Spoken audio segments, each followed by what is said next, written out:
Do all right, everybody. Welcome to our first ever live stream of Stones of Faerûn. This episode time around is called Crypts, Castles, and Caves. So, do a quick little recap, if you will, of what has happened in previous sessions. So, in our previous session, of course, you can see all of our characters' names there: Emery, Lumina, Marisol, Nightingale, Roman, and Tibon. And in our previous session, we had kind of some interesting experiences, particularly with Gem that had a Chaos Bolt kind of uh, chunked up inside it, and um, Roman managed to. I think it was Roman that actually managed to solve that one. And let's see here. The next thing that kind of came around after that was a bunch of dreams, and so we can't really give too much of that one away because those are probably going to get revealed later on, but by the players themselves. The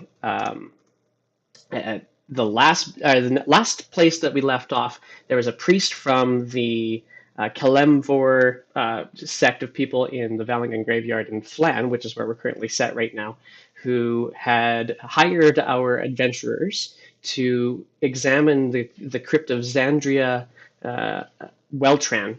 There was rumors apparently that she was not actually a human like they thought, beautifully human, but not actually human, apparently a dragon. And so they wanted to. Brother Keith of the Brothers of the Silent Shroud asked the adventurers to come and check out the crypt to make sure that she actually was human like they had thought and that they had documented. But as they did so, they got a little bit trapped up and had a bit of gas kind of come at them. And then after they were able to get the gas dissipated, they looked inside that sarcophagus that was supposed to be Xandria, and of course it was not all human bones. There were some draconic bones in there of some sort. They also managed to find that there was a passageway hidden underneath that sarcophagus after they were able to move the sarcophagus out of the way and get the gas kind of taken out of the crypt. And they were then kind of hemming and hawing about whether or not they should actually go into the crypt. And, well, everybody was hemming and hawing except for Tibon, who just kind of went in. And that's exactly where we left off. And so, just to have everybody say hi, we have everybody online now. I do believe we can hear everything that's going on. So, we're going to move ourselves now into what's going to happen next. So, the question I have is what are you guys going to do at this point in time? You just saw Tibon go running right on in.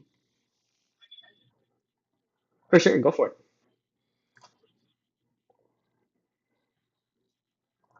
it. The staircase is it's only about a single flight, if you will, so your standard 12 to 14 steps. No, no. All right. Okay, and it now the stair.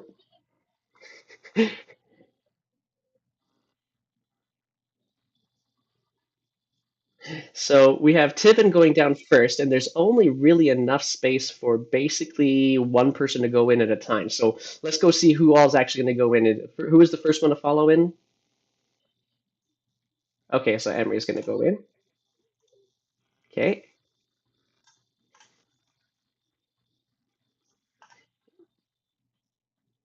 Yeah, let's do it. Go for it. Go for it. This gives me a chance to also introduce your tokens as I bring them onto the playing table here tab now too. They should start to see that here pretty quick. Absolutely, they do.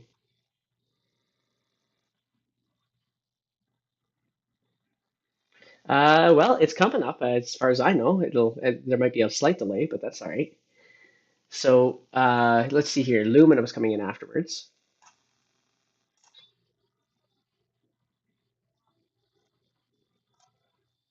Oh, isn't that interesting? Let's see if we. Yeah, that checks out. You guys are listening in. That you guys are awesome people. That's all there is to it. Let's see if we can solve what's going on there. Um, I am totally. That's exactly how it's working. Let's see if that makes the difference. Oh my gosh. Yeah, you can only hear me at this point in time, so just give me a second, a little bit while I get that sorted out. See, this is what we get technical difficulties on your first stream. So why don't you guys keep on going here, and we'll get ourselves introduced at the very least. Who's coming in after Lumina? Is it Nightingale after New Lumina and then Roman? Yep. Okie doke. Beautiful. And all right. Okay. That great name. Love it. That is so okay. There we go. Brother Keith. Not Queef. Not Queef. A Queef is a different thing. Okay. Yeah. No. So yeah. Right. Of course. Now we get. I had all these speaker sounds working earlier on today. Go figure.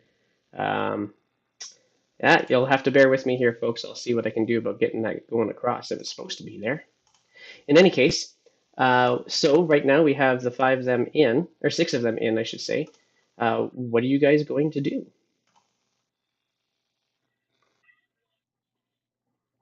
Yes, you I are. think running after. Lumina's There we chat go. is Got you now. still lit up.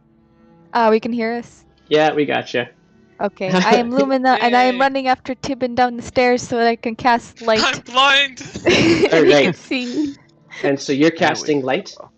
Yes. Remind me what the distance is on light again. I'm having a brain day. It's touch. So I touch his like shoulder. Oh, he's going to be the one that's Armor. going to I have probably light. would. I want. I would light probably on show him. you like great sword out sort of thing. All It's right. 20 foot right, 20 foot dim, Wendy. Okay, let's see here. Oh, Lumen is the only one I didn't get on that token map here, so there we go. And we're going to get 20 feet of light and 20 feet dim, you say. 20 and 20, and then I'm going to get you guys to see what everybody else in the world is seeing too, because you guys can't see it quite yet. Huzzah! There we go. There we go. I'm no longer on a loading All screen. right, there you go. So, what you're going to see at this point in time is basically kind of a landing at the bottom of the stairs. A few more. So, with this landing, it's just kind of opened up a little bit. It's not very big, about 15 feet wide, and that's about it.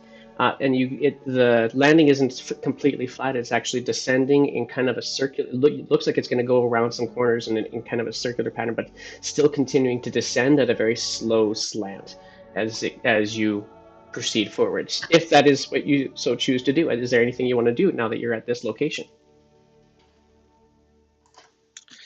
Tibon's gonna start walking in. Go for it. Steppy. Do I see anything unusual on the walls or anything that I'll catches me off guard? I'll pause you there then, Tibon, and I'll ask Emery to go ahead and roll for me an investigation. No, perception, sorry. Perception check for me, please. That's fair. That's fair.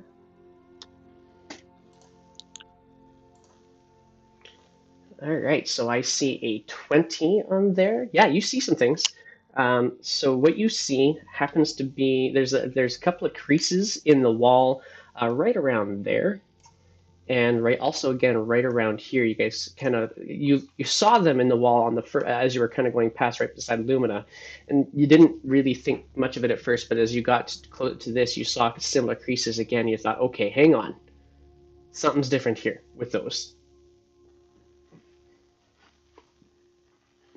Can I get a kind of like look at them like creases? Are they like cracks? Do they lead anywhere? Are they like a trap or something? Well, as you look at it a little bit more carefully and inspect it a little bit more carefully, you do get the sense that there is a bit of an outline to some doors potentially here that are very much the doors are very much the same kind of material as the walls. So if you weren't paying attention, you might have entirely missed them. Can I check if they're trapped or You certainly can roll an investigation check. this one to the south anyway? So. Yeah, okay. You don't see any traps. All right, I guess I'm Emery, by the way. Nice to meet everyone. I guess I'll point at the wall and be like, there's a secret door over here. I don't know if you want to go there or keep going or what.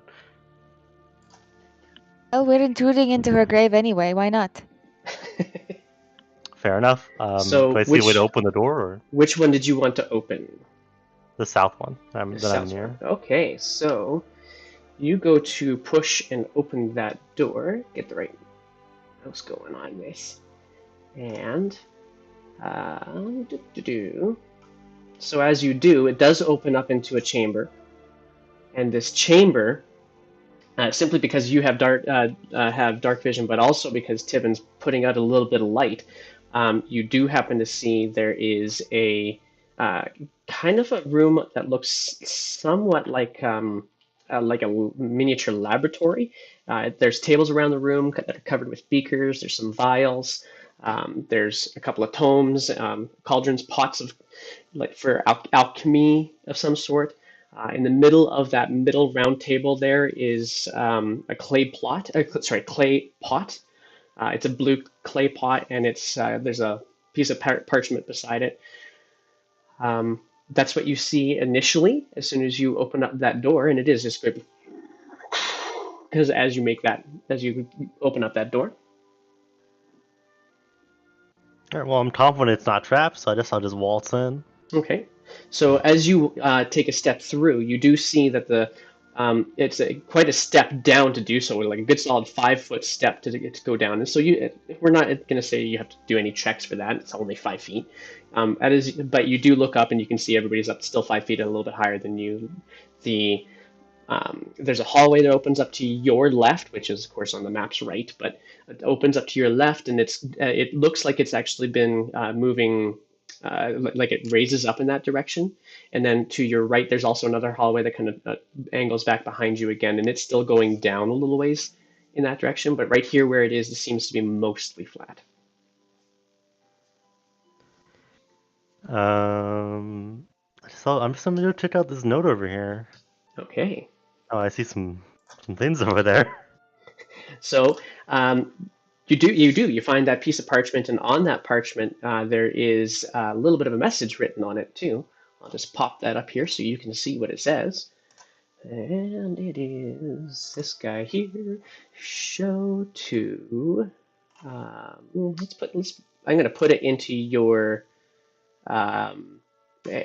journal so you can actually see it that way.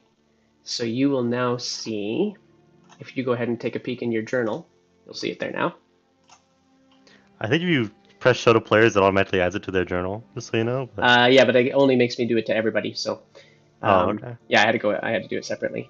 If you want to share it with everybody, then you can tell me so. And what are the rest of you guys doing at this point? I mean, I think they got that covered. Okay, doke. I'm gonna start heading down a hallway. All right. And so with you goes the light.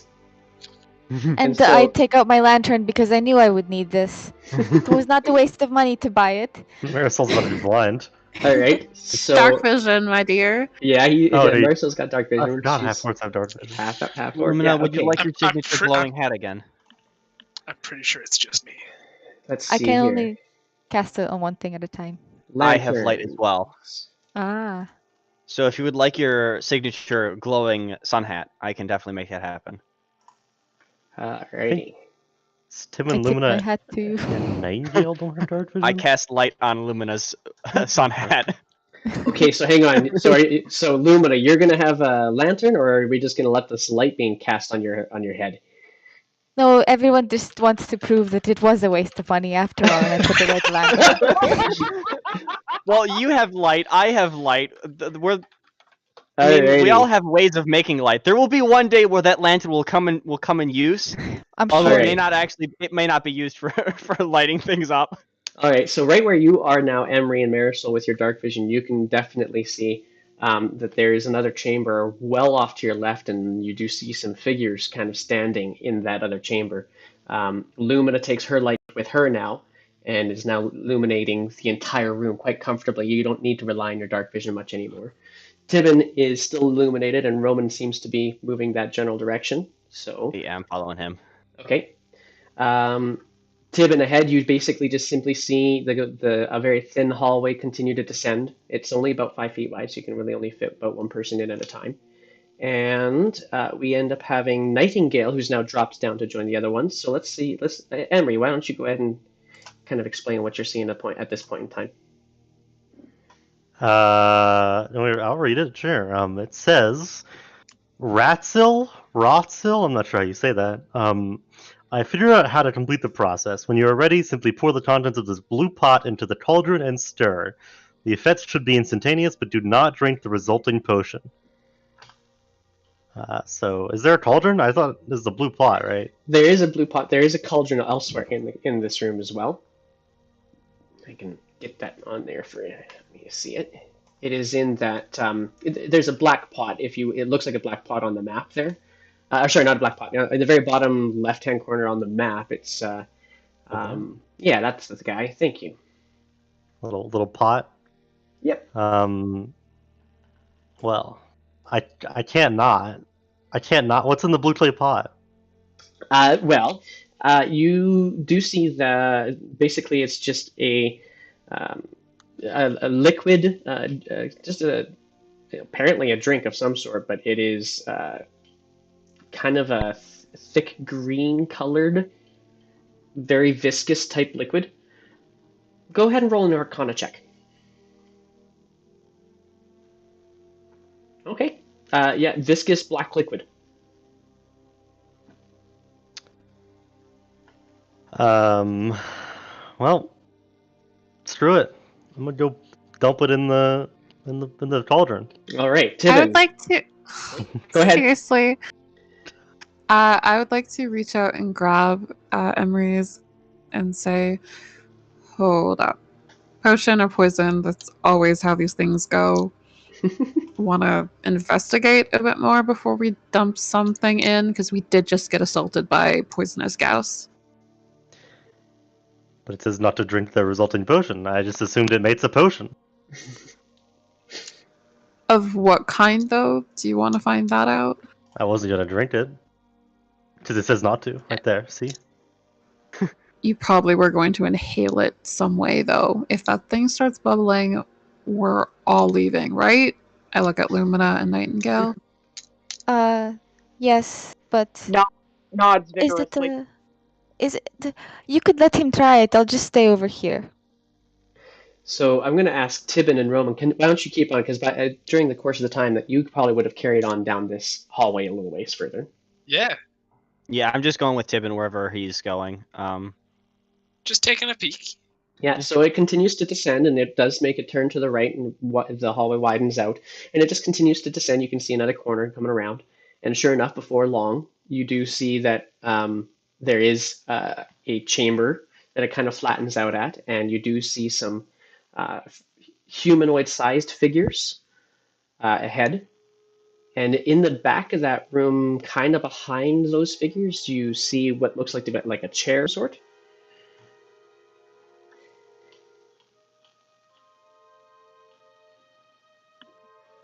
What are the odds these are enemies? Are they moving? Probably pretty They- high. Can I try and see what they are? Like, can I tell if they're like undead or skeletal or living Yeah. or whatever? Yeah, for sure. But at this distance, because Tibon's putting out some light, it's kind of tough to see completely. I have my own dark vision. Oh, then you're going to be able to see. No, they're skeletal in nature, but there's something Okay. really awkward about the skeletons. Something about them doesn't feel like it's quite right. What do you mean by that? Well, you'd have to get closer to see. Oh, okay. 30 feet's not close enough. That's fine. I'll take a step. I'll step around to here and take another and kind of lean around the corner. Sure. Trying not to expose too much of myself, even though Tibon is glowing right now. So what you do see with it from here is that some of the bones don't seem to look like they belong. It looks like these skeletons have actually been pieced together from a variety of different entities, perhaps. Yeah, definitely a couple of Frankenstein those. skeletons? Frankenstein by way of draconic bones kind of skeletons. I see. All right. I'll look back to Tibon and just give him a nod and just tell him to assume they're enemies. After the Alright. poisonous gas room and now there's skeletons with draconic bones, I'm just going to assume everything in here, with the exception of the party, is hostile. All right. Alrighty. Uh, So, go ahead, Tibon. Yeah. When he gives me the okay, I have one game plan here. Smash. Yeah, I kind of want to rage and start in charge one of them, sort of thing. Okay, well, before you do that, Emery, what is it that you end up doing? Ow. Distance. I got some fun static there. Yeah, Tiffany, you're right. Given your mic staticking. Oh, what? Huh? You're You're staticking. Static attack. What joys of technology. Believe me, plug it in, unplug it, it'll fix it. Hello? So, there we go. That's There you go. better. No yeah, more welcome static. back. There you That go. was really weird. I think I touched my microphone weird. Oh. All right, Emery, what do you do? What's in the cauldron? That's my question. There is just more liquid. This one's more clear in nature.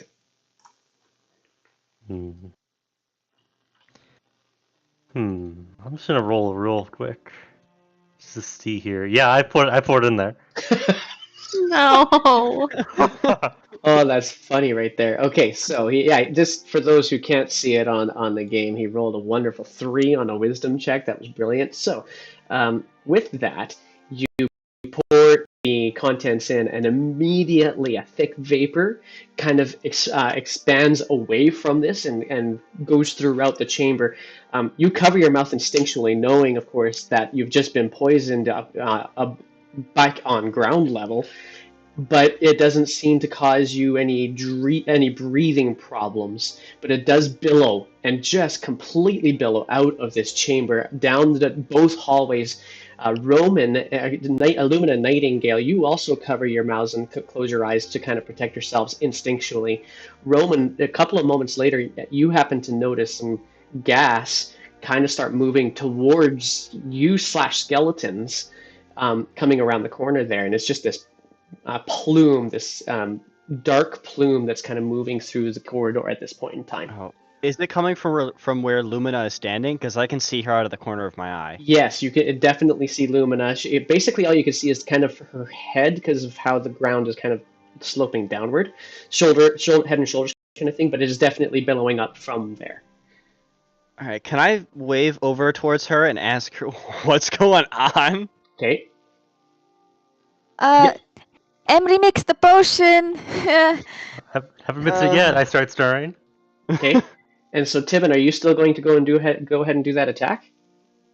Yes. Yeah, okay. Of So course. then we're going to give you a surprise round, and then we're going to roll initiative. So tell me which one you're attacking first with your... And you are raging, you said, right? I am going to be raging. I'm gonna charge right up to this middle guy here Okay. and attack that one. Alrighty. Show me your attack. Yeah. And... So I'm gonna be using my Great Weapon Master ability as well. So. Okie doke. Sounds good. Bop bop. Alrighty. Woo! Let's 3. see here. Oh, really?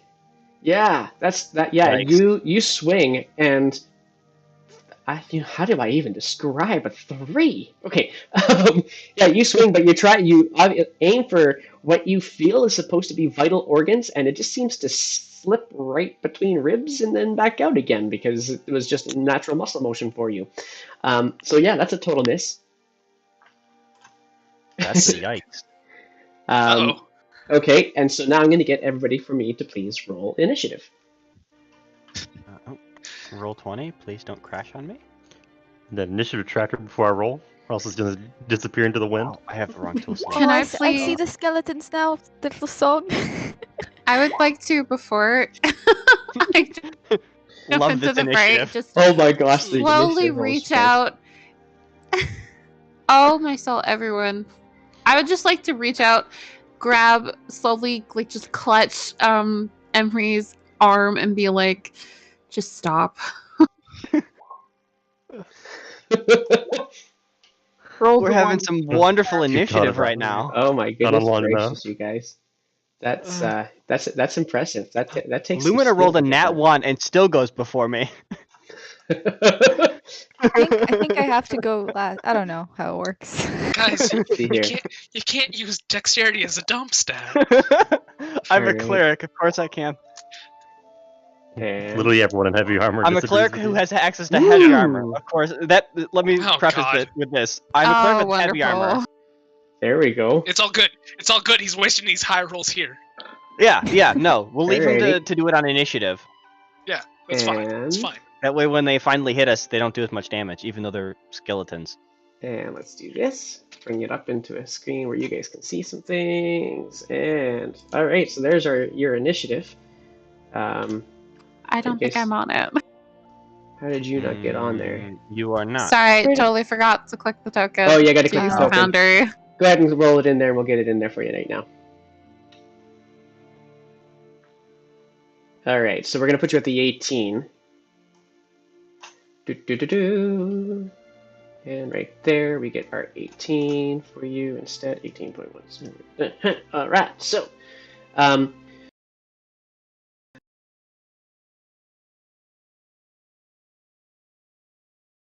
alrighty.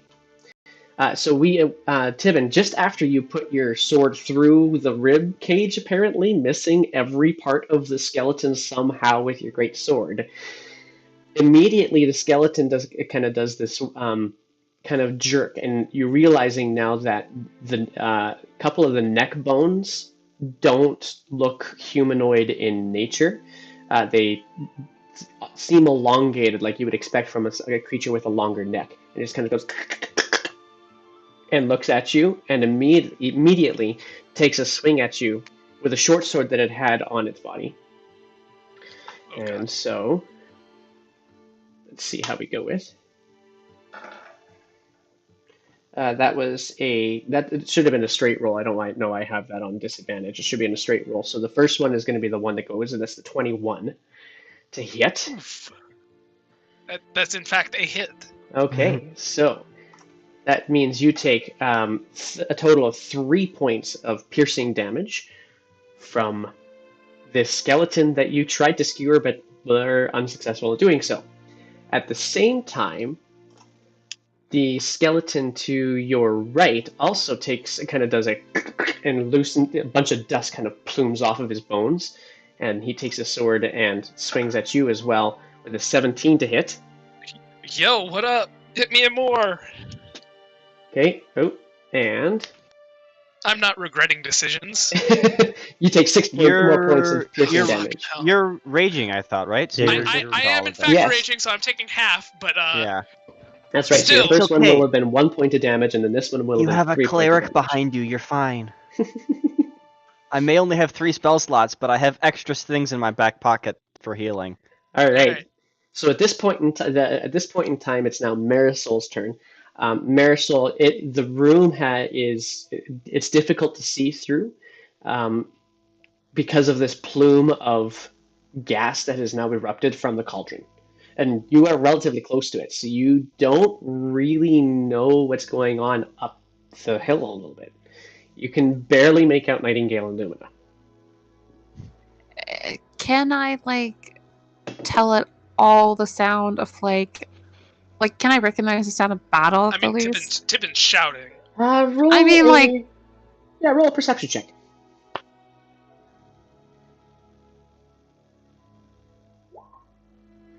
You are not Telltale? entirely certain whether or not the sounds you're hearing are people trying to escape the plume of gas or just random sounds, but there's definitely sounds coming from that general direction.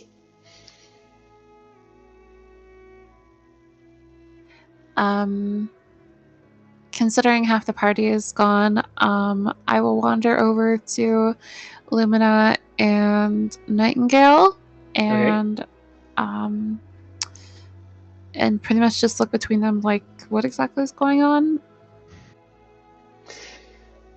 And apologies, Tibon, but I No, do you're not good. know what's going on, so That's way funnier. I will stay there. Just All right. popping your head in between the two of them. What's going on? Yeah, at about this point in time, Yes. you might actually, now that Hello you're there, you should probably make out Tibon and Shapes and probably see some movement slightly discernible. So if you would... Reminder: I am glowing. That is true. Yeah. He is glowing. So Yeah. you know what? That would actually probably counteract things. So you probably will see that there is now actually activity of a violent nature happening between Tibon and some other creatures. Oh, then with that new knowledge,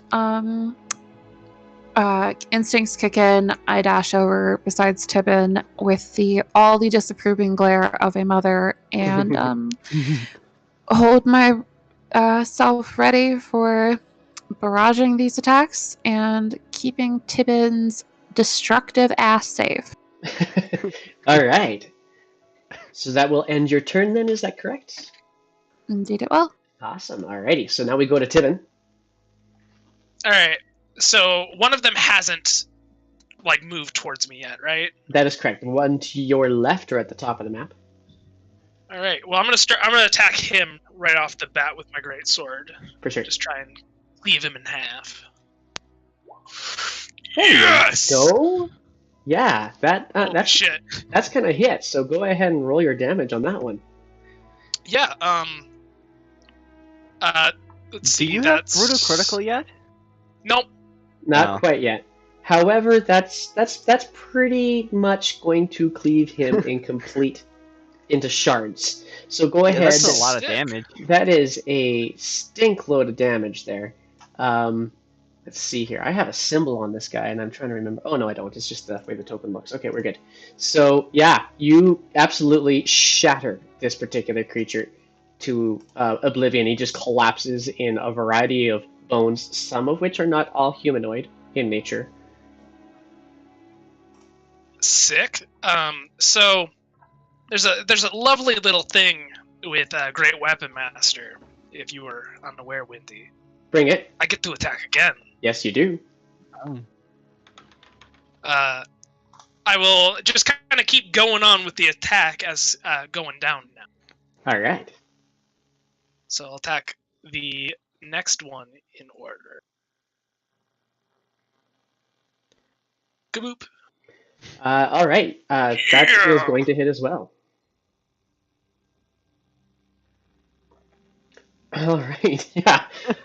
So this one also gets shattered and turned into crumbles of dust and mostly bone dust. I hit the wrong button here. There we go. Let's get to the right thing. There we go. He is most definitely dispatched. Nice. And anything else on your turn? You still have movement. You have. Yeah. I'm just gonna kind of like start closing this guy in. Are we doing flanking? I forget. Yes, we are doing flanking. Then I will get into flanking position for Marisol. There you go. Okay. Much appreciated. I mean, I would have really wanted, but okay. All right. So that'll Not end exactly in a position your to turn. flank. That'll end your turn then, Tibon.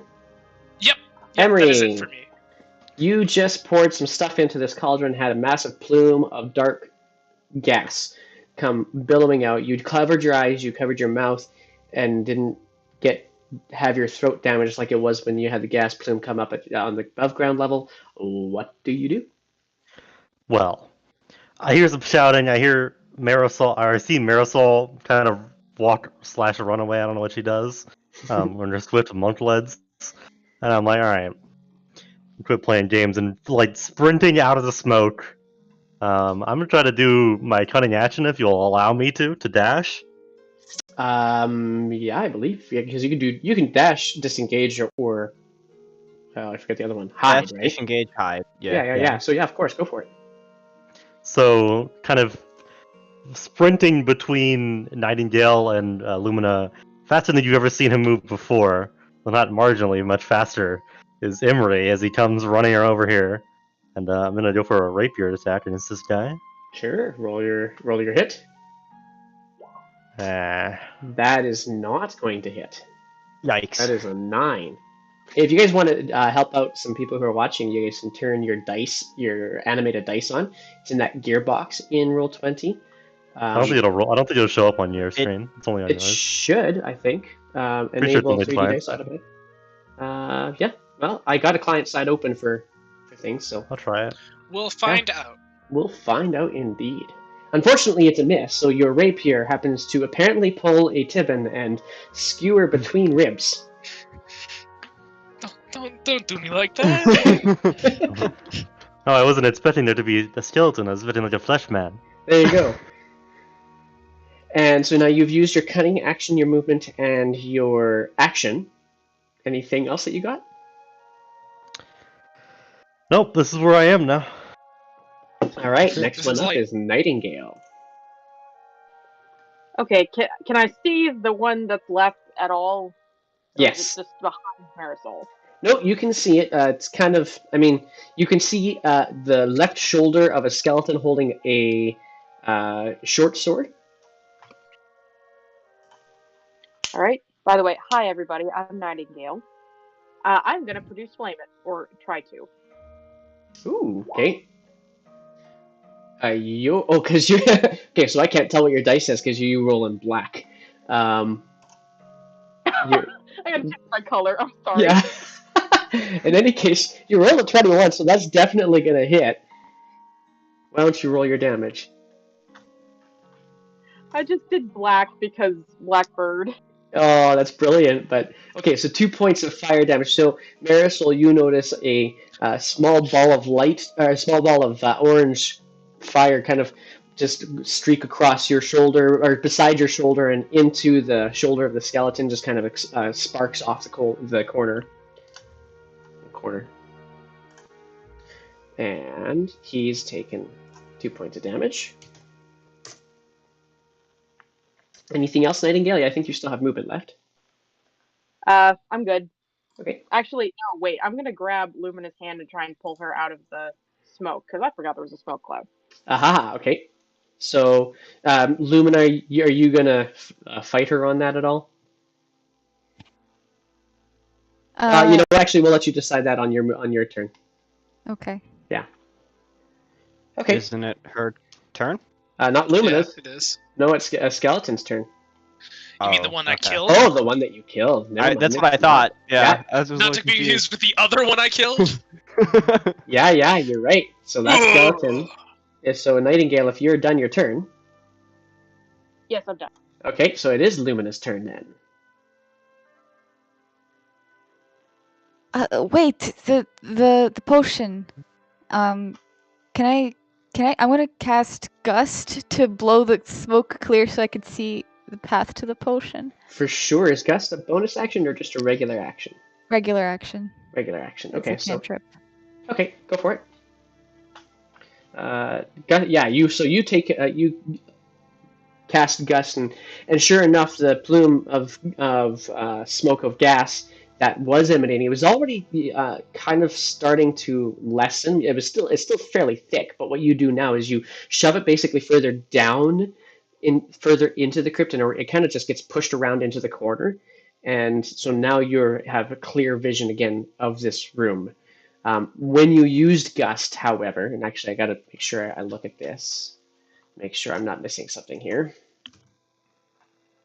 Okay, Gust is a I can post it cantrip. if you want me to. Yeah. Here. Let's see here. 30 feet. One image is string. You create a small blast layer capable of moving when object. You create a harmless sensory effect using air, such as a. No. Okay. So, I'm gonna have to say that there's not actually, because it's only gust. It's not a major gust of wind or anything. It's only a cantrip. A couple of the tomes that you see on the tables kind of get opened and pages flipped open by the power of your gust, but that's pretty much it. And as soon as I can see little Nightingale's head poke out of the gust, I'm gonna go grab her hand. Okay.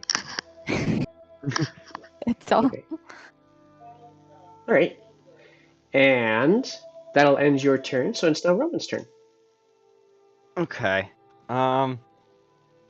Well, I'm not exactly optimized for combat currently, but I'll step here around this corner so I can actually see things again. Sure. And You guys are doing some dancing there right now.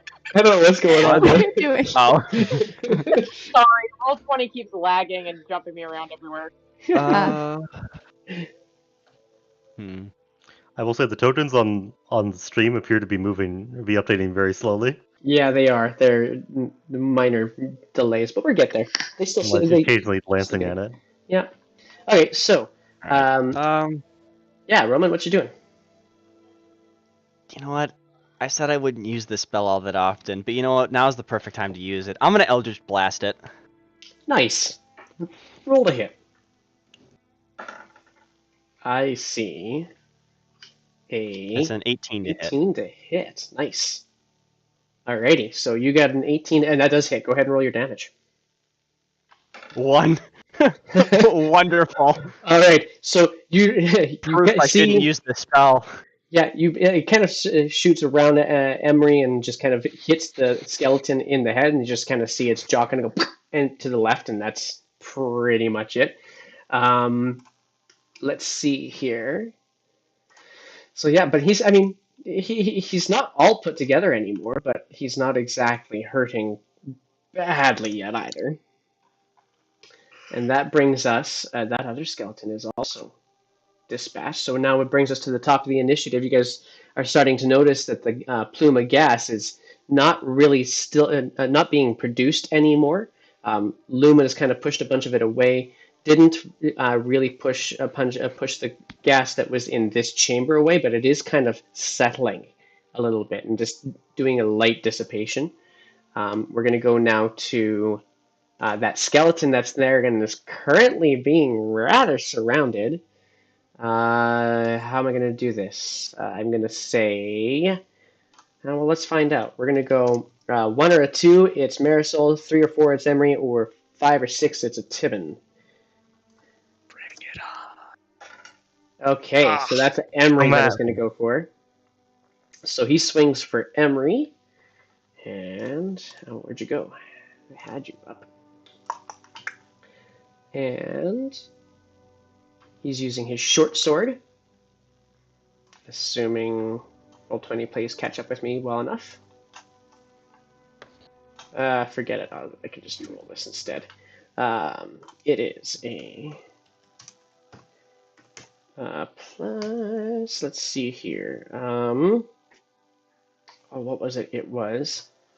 Actually, I have that here. Rolling. 120 plus 4. All right. Plus 4.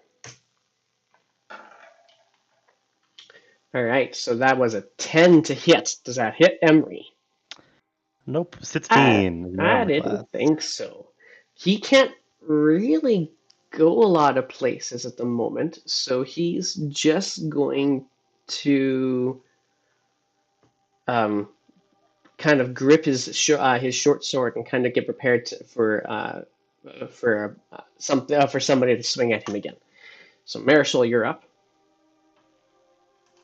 All right. Well, dice gods be on my side here. I draw my spear from my back with a flourish. Go for a real quick question. Sure. Can I make if I attack with a two-handed spear, do I get to make a unarmed strike after? Oh gosh, I would say, boy, I don't actually. I believe you say, can. you know what? Usually, yeah. How would you do weapon. it? How would you do it? You can take off your hand for a different attack. You have feet also. Well, Yeah. actually, that's what I was about to say. I'd go for a I would swing around, aiming my spear at the head, and then go low into a sweep the legs motion. Yeah, for sure. Go for it. You can do both. Ooh, okay. So, spear two-handed. That is a 12 to hit, but you're so going for the head. It does do a dodge, and you do miss it, but you do manage to get at its legs instead, and hit and do manage to. You knock at its foot, and what you end up actually doing is knocking a foot actually off. And so he's now strictly a peg leg type of skeleton, if you will. You realize, of course, that the foot was not actually a humanoid foot with 4 or 5 digits like you could expect. It actually looked like it was clawed instead. And it goes kind of bouncing Disturbing. across the floor. Yeah. And that's your turn then? Indeed. All right. Tibon, you are up. All right. Because I'm Oop. flanking, I have advantage. Yes. Sorry, guys. Oh hang my on. gosh, I totally forgot. Oh, you had advantage. Yeah, I would have to say you forgot it this time. We'll catch it next time. All good. Finish it off, Tibon. I don't think there's gonna be a next time. Yeah, I'm just gonna bring my greatsword down as he's clearly distracted. And you do have advantage, so roll with advantage. Ooh, 9. a I 9. don't think that hit. That is not going to hit. So you take a swing, and he actually manages. It's actually It's probably that because he's off knocked his, off guard. Yeah, he's knocked off balance, and so you swing where you expected him to be, but he's had to already recapture his balance as it was, and you missed. All right. That takes us now to our movements, bonus actions. No. All right. Emery, it's your Just turn. keeping- I'm gonna go for the rapier. Alrighty. 19. 19 is definitely going to hit. Go ahead and roll your And damage. I have an ally within melee, so I get sneak attack. That So, you do. 16 damage. Maximum. Nice. No, actually, not maximum. I lied. It's close enough to maximum. Close enough. Okay, so yeah, I had to restart my roll 20 here, guys. Just give me a second as you definitely use the rapier, and what you'd actually do is you manage to go take an upward strike on it this time, and in doing your upward strike, you basically knock the head, you kind of knock through some of the upper vertebrae, and just knock the head back, and it collapses to the ground. And that is the end of our combat. So we're going to get that we are now out of initiative at this point in time. So what do you guys think this thing is? I don't know. Sit on it. Find out. It's a throne. Sure. All right. I'll sit in it. Okay, hang on, you sit in it. All right. So I look. Oh my gosh! I look between Emery's and Tibon, and I'm like, "Do you either of you have a brain?" Chaos And just- crew. Chaos just- crew. Chaos. Just in like no words, just you can. Hey, Is So the with rain that- all. I feel like they're there's no both room for chaotic caution in a neutral. life lived to the fullest, man. with I that, feel like they're both chaotic neutral at least. Tibon, Yo. I'm going to take you to a whispers room. On a journey. Oh, On a shit. journey. Oh, no. Alrighty. So, Hello. all right, allow me to explain to you what happens here. Just got to pull it up here one sec. Okay. All right, so you sit, and as you sit in this throne, you immediately feel a tingling sensation kind of shoot up, mostly through your lower half up into your arms, through your arms on the arms of this throne. And this tingling sensation starts to kind of shoot all the way up throughout your entire body. And it feels cold, and your eyes glaze out. And then you gain your focus.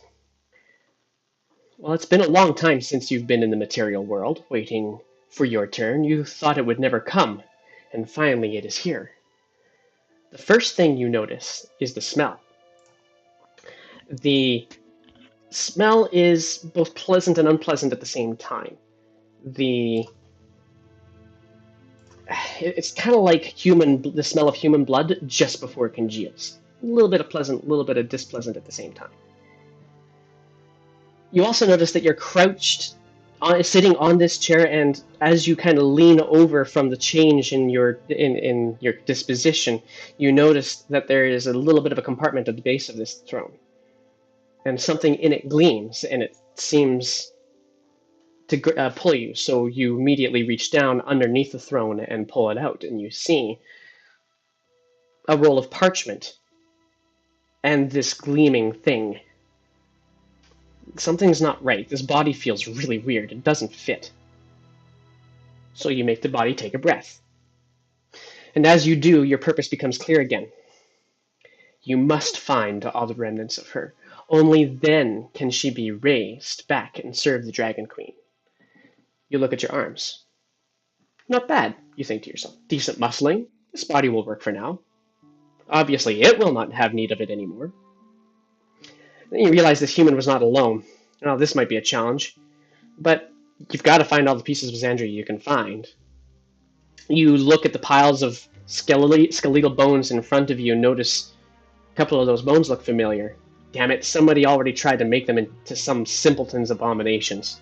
Now you have to go all over the crypt to find them all. Better get them discreetly. These other humans are probably, friends in this flesh bag. Better talk as little as possible. Just be serious. These humans are always serious. That should work. You look down in your hand, and the gleaming thing was a gem, and the roll of parchments also sits in your hand. As you look up to the other humans. Yeah, you think to yourself. These will convince them that I'm their ally. So you open your mouth, testing your temporary voice. I found these. And that's where we go back. Ready for it? Mm-hmm. All right.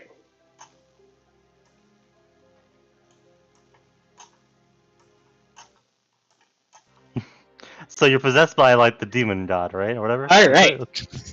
So Here we go. Now we fight the Lord of Bones. now, what you guys notice is Tibon Tibon. sits down as he does a little bit of a shiver and kind of leans over to the side of the throne, and you see him reach down and pull some stuff out, and kind of looks at it, kind of pensively, kind of looks at his arms again, and looks back at it again, and looks up to you, and then he tells you, "I found these." I found these. What are these? And so what you see he's presenting to you is a gem and a roll of parchment. What does the parchment say? I hand If it to you. anything? For sure, yeah. Okay, so let's see here. I gotta find my notes on that thing. It is. Oh yeah. Okay. So who was it that was asking again? Was that Roman? Yeah, Roman. Roman. You look at it and it looks. You open it and unravel it. It basically just looks like a spell of some sort. Oh. Is it written in like Draconic or something like that? Because I can't read that language. It's not. It's actually written in common. Oh, I can read that. Can I tell what Yes, spell you it is? can. You can. Let's do a quick Arcana check to see. Oh boy, Arcana? What is it? That's intelligence based, isn't it? It Look is, over his yes. shoulder. Oh no. I'll give myself guidance. You're gonna need it. Yeah. A 3? You do see some form of like Arcana type equations on it, and the only thing that you kind of get off of it is some sort of there's a couple of symbols that seem to speak out divination to you, but that's about as much as you got. Alright, I'm not from an area that particularly likes arcane knowledge, so like it's not surprising I don't know what this says. There you go. Okay, so if anyone else would like to try and figure out what this is, by all means. I'm more interested in the gem.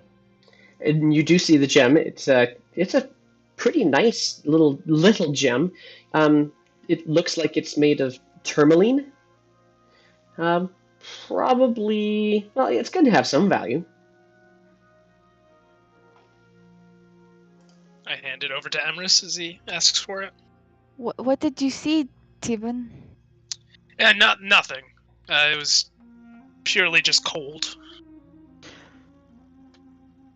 Alright, well I Look, gotta go can I- stir a potion, so I'll be right back. Can I insight Oh, what leave that Tibon thing just be. said? Who is doing the insight? I think Roman is. Okay, Can I give myself guidance for this one as well? you can try, for sure. Okay. Hang on. Guidance on this one. You would have had to have made the decision before you realized that there could be something off. So we're just going Yeah, to go with a That's regular why I insight. asked about Yeah. it. That's fine. Okay. Oh yeah, okay. So, Anything I don't. yeah, you looking at Is him. Tibon lying to me on this one? I feel like he's lying to me on this one. He doesn't seem like he's telling you a partial truth. You get the Alright. sense that he didn't he's not Not telling me everything. well, it's not so much that he's not telling you everything as it is that he's just not interested in what you were asking him. Oh. Alright. I'll just narrow my eyes at him and give him one of those weird looks like there's got to be something else other than it's cold. Roman, But can I see I won't say anything. Let me Yeah, see I'll the hand Lumina. scroll. Yeah, I'll hand her the scroll. Okay, so Lumina, and I'm just going to say simply because of your passive checks that would happen on this, you recognize this. This is a scroll of comprehend languages.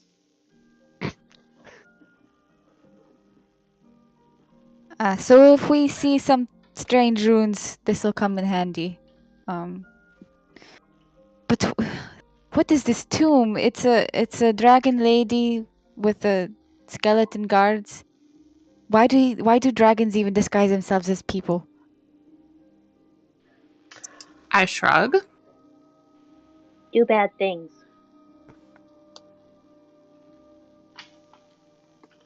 Okay. So Emery, you're doing stuff. I'm starting this potion. Okay. The potion is no longer putting off any off-gassing at all. It is not bubbling. It seems to just simply be a liquid. Slightly, it looks like there's a midnight shade to it, kind of like a deep blue color to it. But that's pretty much it. That's the only thing you notice about it now that you're stirring it. Can I tell what kind of potion it is? Sure, go ahead. Roll this one here is going to be an Arcana check as well. Yeah, Arcana would work. Haha, there you go. Yeah, you can't really tell what this is, but you do, while you're stirring, your curiosity kind of picks you up at some of those tombs and such. And so with that, you get with the tomes, I should say. With the tomes, you kind of start flipping through them as you're stirring. You're getting a pretty clear idea that there's something alchemical, and a couple of the glyphs that you're reading remind you of necromancy. And some of it looks like it's draconic in nature, this particular necromancy that you're stirring. You get to one page where it makes you realize, wait a second, that's exactly what this potion was, is that they were trying to create some sort of thing that was supposed to be, well, some sort of undead dragon type of concept.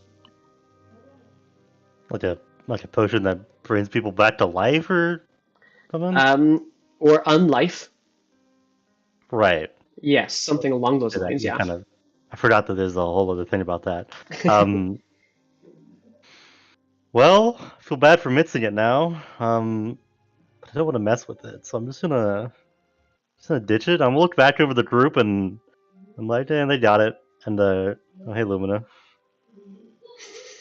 I wanna try to like hide and sneakily go around this corner over here. That's what I want to do. All right, well, roll your Hide from us? roll your stealth check.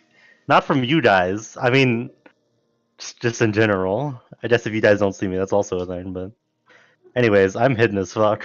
Oh yeah, that's a heck of a roll. So that's a +8 on that too, right? Just Yep. wait till That's pretty he nice. starts hitting the 40s on the regular for these stealth checks. All right. It's a matter of time.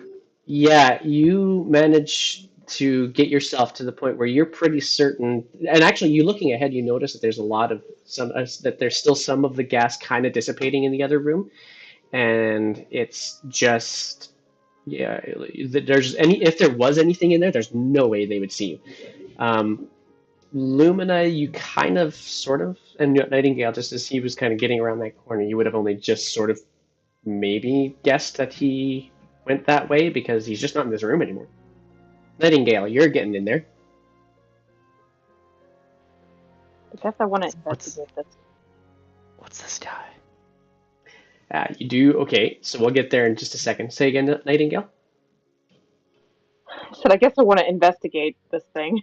Okay. Like, where I just want to look in the cauldron and see what's going on. And so you'll see the same thing that Emery saw, and it's the kind of a midnight blue kind of liquid. You will have seen, particularly the one page that Emery left behind was one that um, you don't necessarily, well, you'd have to roll an Arcana check. So if you want, you can roll that Arcana check to see the same thing as him. Sure, why not?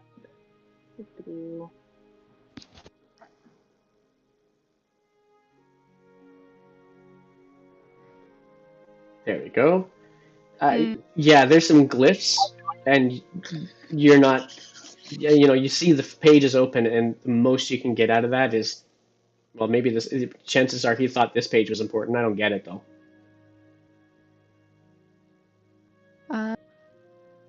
I'm gonna join Nightingale by the books and stuff. Is there anything that looks more like notes or a journal instead of purely spell books or something like that? Well, and actually, that was the book that he was going to, is scrawled out by somebody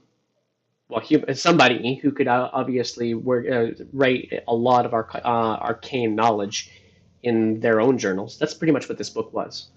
The other tomes that you see here are mostly just references, regarding necromancy, regarding dragons, different sizes, different locations of dragons, things like that.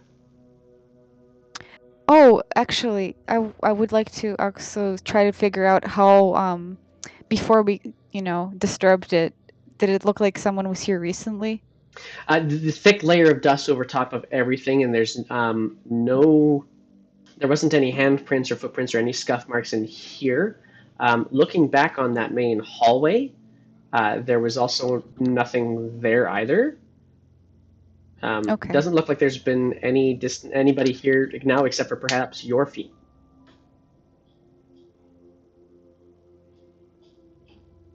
At least whoever had this project probably isn't going to come back to it anytime soon.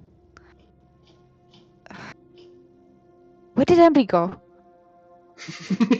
Okay, Marisol, Shrug. Roman, and Tibon. Let's talk about what you guys are up to. I'm just Has following. Tibon done? Oh, okay.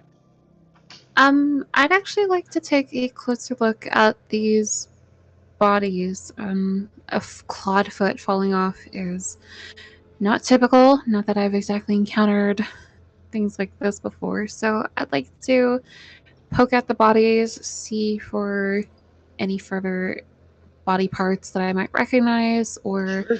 a clue on like what might have made them. Sure. So roll an intelligence check for me, please.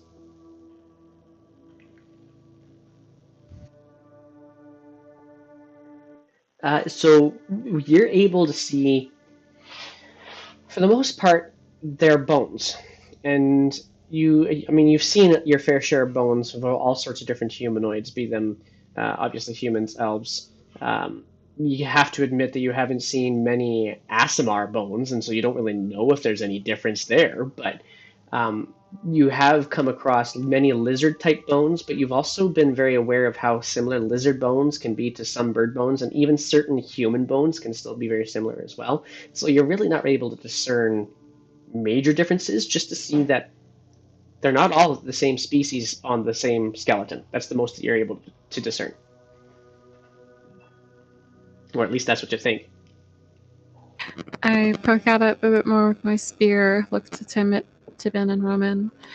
So, what are these things? Tibon shrugs. I don't know. Out of character, I don't know what the Forgotten Realms equivalent to like a Frankenstein's monster kind of thing would be. So I don't know how to explain that in character, because that's basically what Roman would explain it as. Yeah. Tasha's Good call. homunculi. Yeah. I guess I could describe it as a Mordenkainen's monster thing. Sure, and I Yeah. mean, we'd have to go with a general idea that everybody knows who Mordenkainen is, but yeah, we'll say that you're able to effectively relay the intention or your description. Yeah. Okay. Well then, we'll go back to Emery. So Emery, as you start to make your way towards this chamber in the far end, you notice that the chambers are, or that there's some scenes that are kind of faded on the walls that you can see across the room, painted onto the walls. Couple of paintings of figures, not exacting. They're not perfect likenesses. They're very definitely artistic, but they are. There's some sort of paintings on the opposite wall. Not from that angle, you're not going to see anything much else in that room, except for a really faint glow that you can notice from right there. You can see that there's a tiny glow kind of emanating from that location. You also see on the floor, you can actually see it from this angle, kind of a dead body. Not that you can tell what the dead body is quite yet.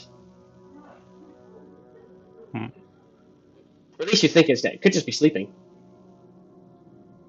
I'm going to come around the corner and take a peek around the corner. Yeah, so now at this angle, you also see another glow and a glyph on this particular wall here too. So now you got two different locations that are glowing. And now you can definitely see that one body that's there, and it's another Mordenkainen's monster. But this one's got flesh on it. And you could swear that it's possible one of those legs doesn't have your characteristic flesh on it, almost like scales. I'm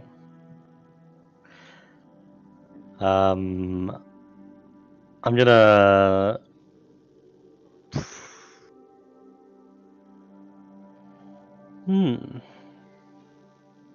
I'm gonna. Do these sigils look like traps, like an arcane ward of some sort? They look like large. They're just large glyphs. You could write. I mean, we could roll an Arcana check to see if you could discern from this distance and this angle what they are. I've probably come across a few myself, but that's a pretty good one. You're pretty certain you recognize the type of symbols as similar to those that you found in that tome you were just flipping through. They're not the draconic arcane glyphs. They're more the necromantic version.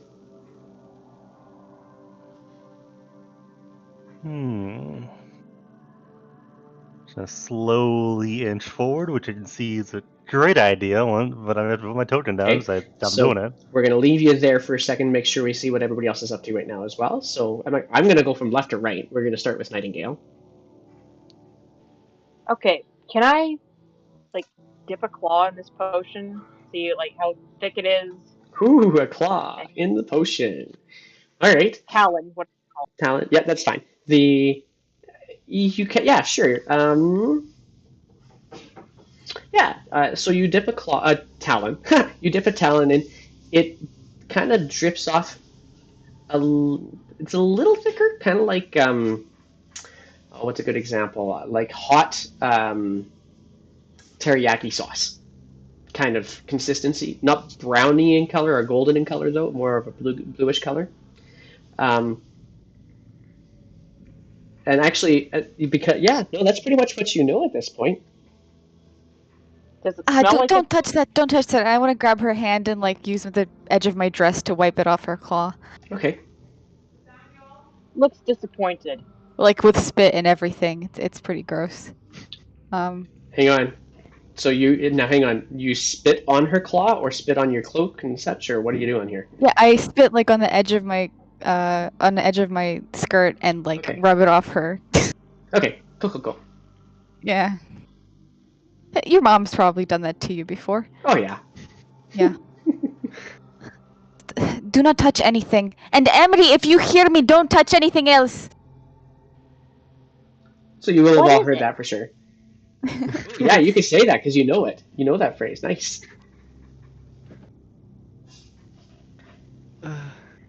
Roman, Tibon, Marisol? We have a hallway we have not explored. Yeah. I guess I'm starting down that hallway. Okie doke. Probably ahead of everyone. Following My my other senses are footsteps. tingling. Okay. No, it's just there's one hallway left, and danger we haven't child is in seen you yet, danger. which means we know where you are. You don't know Okay. where I am. So I guess you pause there, and we'll take a look at Emery again, because that's where everybody's kind of moving themselves towards. So Emery, now that you are actually getting a full view of this room, you can actually get a full view of the paintings that are on the wall as well. The scenes that you see are piles of treasure, kind of all across various parts of the bottom of these paintings. There's some people who are wearing thick robes, look like acolytes of some sort, that they're bowing in supplication, prisoners bound and being served up to a meal, as if being served up as a meal, like on spits and the whole works. And they all seem to be, all of these paintings that you see seem to kind of have their directionality, their focal point towards a small alcove that you see on the south wall. You haven't seen it except for to see that there's a whole bunch of what looks like a pile of gold coins, not in the painting, but actually gold coins on the ground. A whole bunch of them. It might be a pile that might be large enough to be a nest for a small dragon. Maybe even a big dragon. And now you also see another glyph on the far wall to the west. And it is also glowing lightly. In the northwest corner of the room, you also see a teleportation circle etched into the floor. It doesn't look like it looks like it could have actually been created somewhat recently, because it doesn't look like it's got a lot of wear like the rest of the walls and the paintings do. There is a thick metal rod standing up perfectly erect in the middle of the circle as well. And now you see not just the one body, but now all four of these Mordenkainen's fleshy monsters. And you now see very clearly they are definitely stitched together between various humanoids of various races, but always having some body part somewhere on it draconic in nature. One leg looks like it could be an arm of a small dragon. One torso actually looks like it's been wrapped in dragon scales. There's actually a skull of it's got to be bigger than a kobold, so some sort of small wormling of some sort, instead of a head. Those kinds of things on these Frankenstein-y type bodies. Okay. I'm gonna cast Minor Illusion and create, like, from this corner, from where the teleportation circle is. Yeah. I'm gonna create the sound of, not very loud, but just like light footsteps. And I'm gonna kind of duck around the corner and like use this corner as cover to like peek into the room. Okay. So as you do so, not much happens. You get the fireworks, you get the sound, but you don't really. And everybody else, of course, it echoes throughout the entire the entire crypt, and so everybody now hears what's happened here. I said footsteps, not fireworks. Okay, sorry, footsteps. I totally heard that wrong then. Sorry. But they do hear some extra shuffling sounds coming from that general direction. So how you guys would interpret that sound is up to you, because it does echo. Even though that light sound still echoes through the chamber. That sounds like you Alright. touching something. And I walk around the Try corner, push not past. kind of not hiding.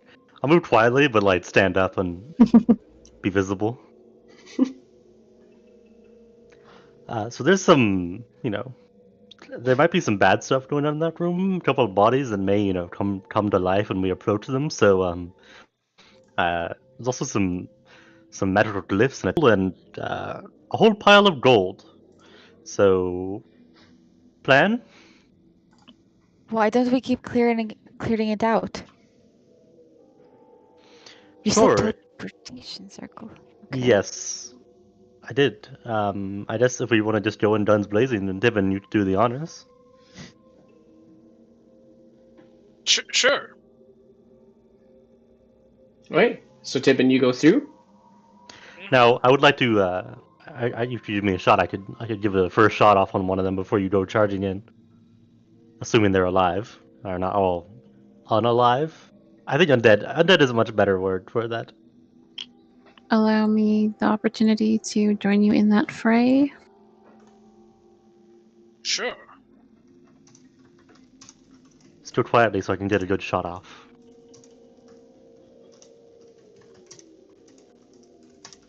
Okay. Well, go on. Go Forward. ahead. Go on, Tibon. I need you to. Peeking. Okay, and you do see what you notice is those bodies, particularly what you notice is the limbs of some sort of draconic beast attached to each one. But of course, with flesh attached too, so that it feels familiar to those skeletons a little bit. All right. Well, I'm gonna move in to attack this one.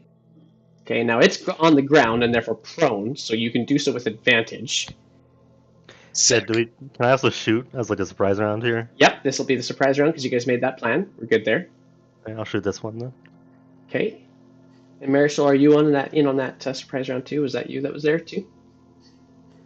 I don't think there's really anything I can do aside from move up, so I'll stay where I'm at and just get in on the initiative. Okie doke. Yeah, that 21's definitely going to hit. All right, so let's see here. Oh, good, it's actually working again. Alrighty. Yeah, these guys don't have much of an armor class. That's kind of fun. All right, so yeah, you hit. Which one? You said you were hitting this one here. Yeah. Okay. Perfect. So yeah, you shoot it. You shoot it. Now hang on. This one actually wouldn't have been advantage, but still, all the same, that roll would have still hit. I mean, I was hidden, so. Yeah. Well. Yeah. It's advantage shoot, though. yeah. Surprise round. He's prone. That's why it takes it away from you. So. Fair. Minus the, so yeah, you definitely hit it and you kind of skewer it through. This one's got the draconic, the scaled torso, if you will. So minus 15 points of damage that goes to that thing, and Tibon, go ahead and roll your attack. All right. Doot. The Thing I'm just gonna bring. Yes is the answer to your question, by the way, Tibon. Cool. I'm gonna smack him down with my great sword using great weapon mastery. All right. Hey-ya! Aha! And yeah, because this one is at advantage, so you definitely hit. Go ahead and roll your damage. Bruh! Oof. 21. Yeah, you cleave the head, which is a draconic head, right off the torso completely, and it just kind of lolls to the side of the body. And All right. as you both shoot each one of these, all four of these glyphs, bing, and now Tibon, you can also see another one here, and the one behind you. They all glow brightly as you do so, and now we roll initiative. Could I take a bonus action? Oh yeah, go ahead and do that as part of your. Because if he's dead, like, I get to move in. Yeah, let's see. Where's your roll for your bonus action? I see the initiatives coming up. Keep them coming. I haven't done it yet. I was making sure I could because I'd shift forward and attack the one on the ground there. Ah, yeah, okay. Kablam! Okay. That might be perfect damage. overkill. That might be just a little bit of overkill. Just a smidge. 33. Holy shit! Yeah, there was a bit of death there. Alrighty, good to know. Hey, I'm not going last. That's kind of funny right there. I'm just gonna get you to Sorry. bear with me for just a second here, guys. Wow, I really don't go last. What do you know? Nice. Alrighty, so Lowest, lowest dexterity. yeah, we're gonna roll initiative, but I'm also gonna take my usual break to go and say goodnight to one of my little ones, and so I'll be back with you guys in just a moment. That'll give me a second to go and get a drink of water. There you go. Oh wait, I can.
And so we are back in. So Emery gets to start us off on this next round of combat. Go for it.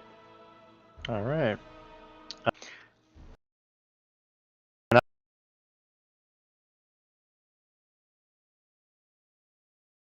My bonus action. You could hide around the corner. That'll be fine. You roll your stealth check. See if anything notices you getting there. It'll be the first one, I think, on this. Yeah, I didn't mean to roll. Yeah. I didn't mean to roll advantage. Yeah, so 20. Okay, cool. Good to know. Okay, I'm like peeking around the corner. That's why I have my token here.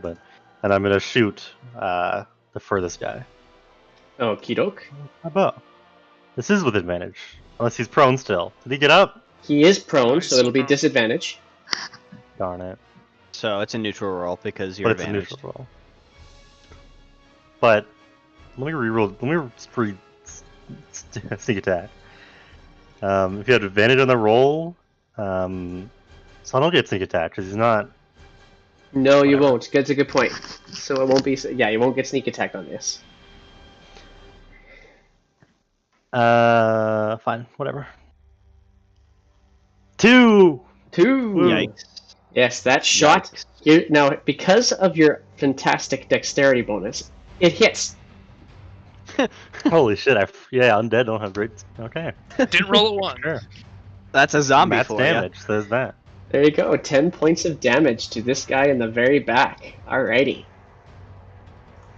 And anything else on your turn? I guess I'll move over here. If people are coming in a bit more room. Sure. Alright. Ends your turn? Yep. Okie doke. Let's go, Marisol. All right, plans in motion. We're going. So, running to see all of these things, and I believe I have enough movement after that. So yeah, I'll rush up to this guy, and once more, cha, let loose a spear attack and an unarmed strike. Alright, well, you will only need the first one, I'm sure, if it hits. Let's see. Oh yeah, the first one definitely hit, and you're pretty certain it is down and out with your spear. So you basically just give it another solid kick, and your foot kind of sinks into its gut. Nasty. Yeah, I love gross. being barefoot. Not even foot wraps? That's even worse. She's in foot wraps, but That's what And does that- sandals are for. Does that end your turn then, Marisol? You might have still Indeed. have some movement if you want it. I'll save it for hitting the next thing. Alright, Tibon, you're next up. Roar! I'm gonna run up to this dude, and this one specifically, the bottom one. Okie doke. I'm gonna attack him. Alrighty. He's still prone, right? He is still prone, so it is with advantage. Doesn't even matter. Just keep it coming. Go ahead and roll the damage. That's intense. That's what, your third one already? Yeah, it is. Good Ugh, lord. lucky tonight. Go ahead and roll your damage. I thought I clicked it, and I might be rolled. Oh, it might be slow. Yeah, there we go. It- Okay. Yeah, it's a little slow. Oh, yeah. So that was this one yeah, here okay. that you hit? Is that right? No, the bottom one. Oh, the bottom one. Okay. Oh, yeah. I mean, he you'll is- go and attack the other one anyways. He just Yeah, no, probably I'm gonna just killed attack the this other thing. one, but that's 31 for Okie doke. number purposes, and I'm gonna continue on and attack the next one. Okay, so.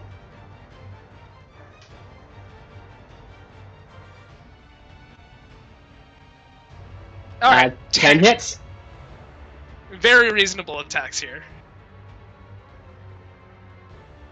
And, okay, so that's going to be 16 points of damage. You basically start slicing apart. You're almost being surgical about how you're slicing off the draconic body parts entirely and doing some serious damage, especially to the one in the last one that you did. You basically cut it off at the leg.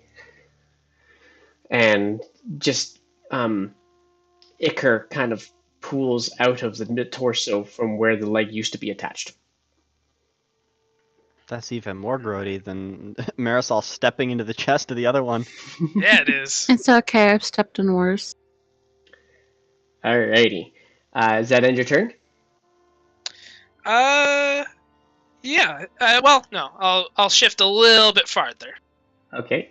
Get some flanking abilities in there. Alright. But then, yes, I'm done. Okay. Are any of so, these things still even alive? yes, Yeah. there is one still alive. As a matter of fact, the one that you just tried to carve, Tibon, manages to pick itself up, and where you slashed through it, its torso, it kind of is holding on by a few, like a half of it, and it just kind of lifts itself up, and it holds itself up and put together while it kind of stands up, and it just kind of lunges at you. And Sick. but yeah, it can't really get a good solid lunge, and yeah, it doesn't even get all the way to you really. That ends that one. Let's get this guy up here. Okay, he was. I gotta find where you. Okay, so that was a lot of damage. All right, hang on one sec.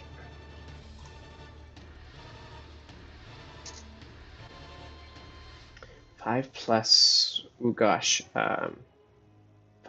Yeah, he's not gonna. Yeah, he's dead. Okay, so, well, you know, we better roll it just to see what happens. Oh, he's not dead. How about them apples? Okay.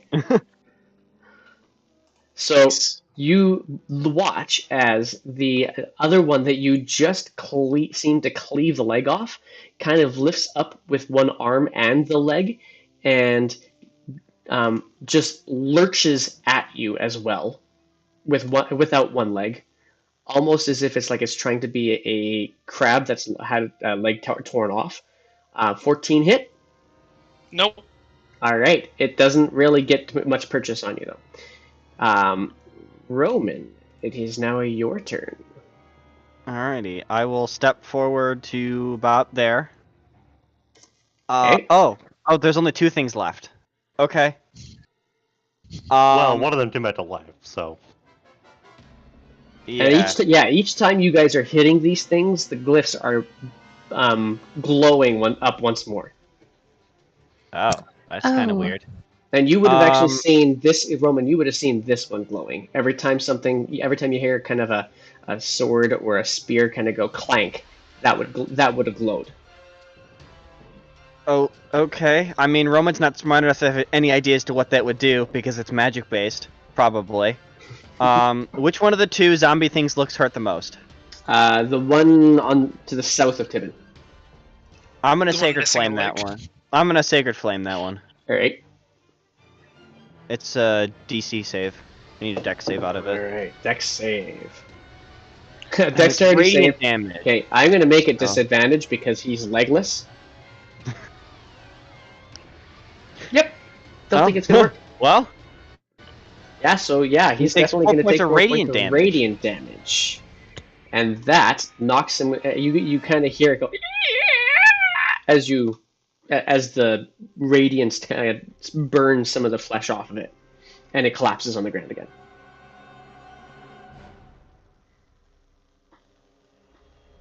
Nice. Okay. I can't really do much else. Okay. Because I don't want to use my bonus action to do anything just quite yet. Okay, doke. Does that end your turn then? Yeah. Okay. So we go to Nightingale. Okay. 1, 2. Sorry, this is going so slow. Mm.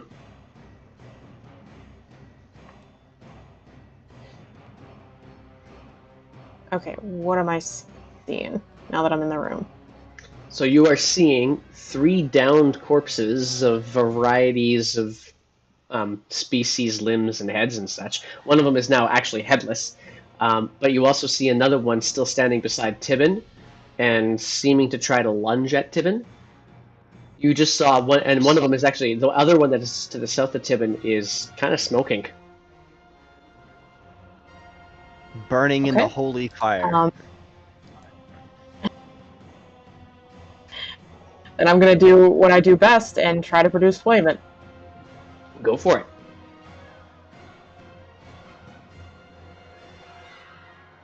All right. Ooh, yeah. So that. Come on! Why is Uh. Tibon getting all the 20s and I'm getting all the 1s?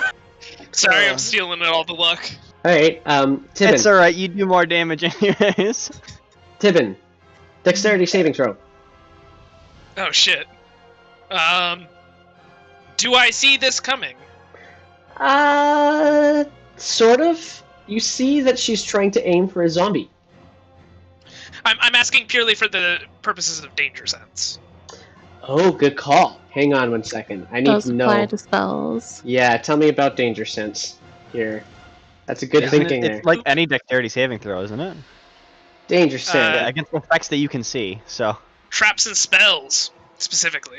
Advantage on dexterity saving throws. Yeah, you know what? I'm gonna say, yes.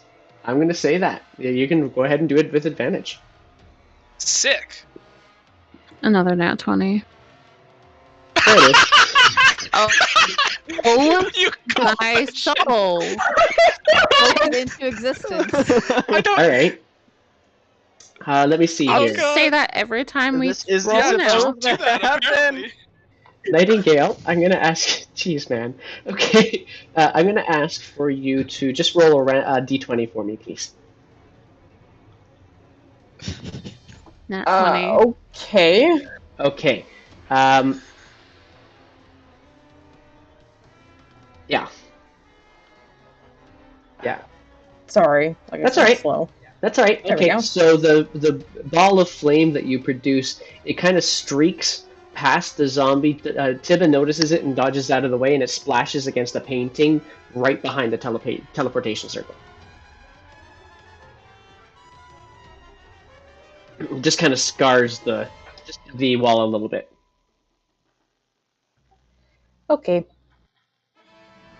And your turn? I think that's all I'm gonna do this time. Okay. Yep. Lumina, you're up. You're hurling flames without me. Let's see.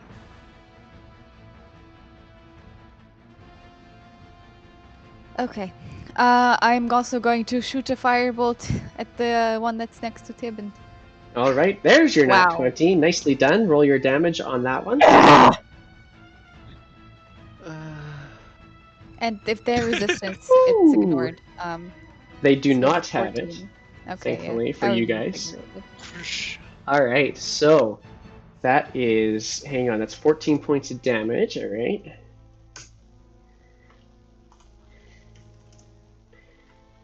Actually, I need to do that again. There we go. All right. And anything else on your turn, Lumina? Not this time. I'll hide behind Marisol.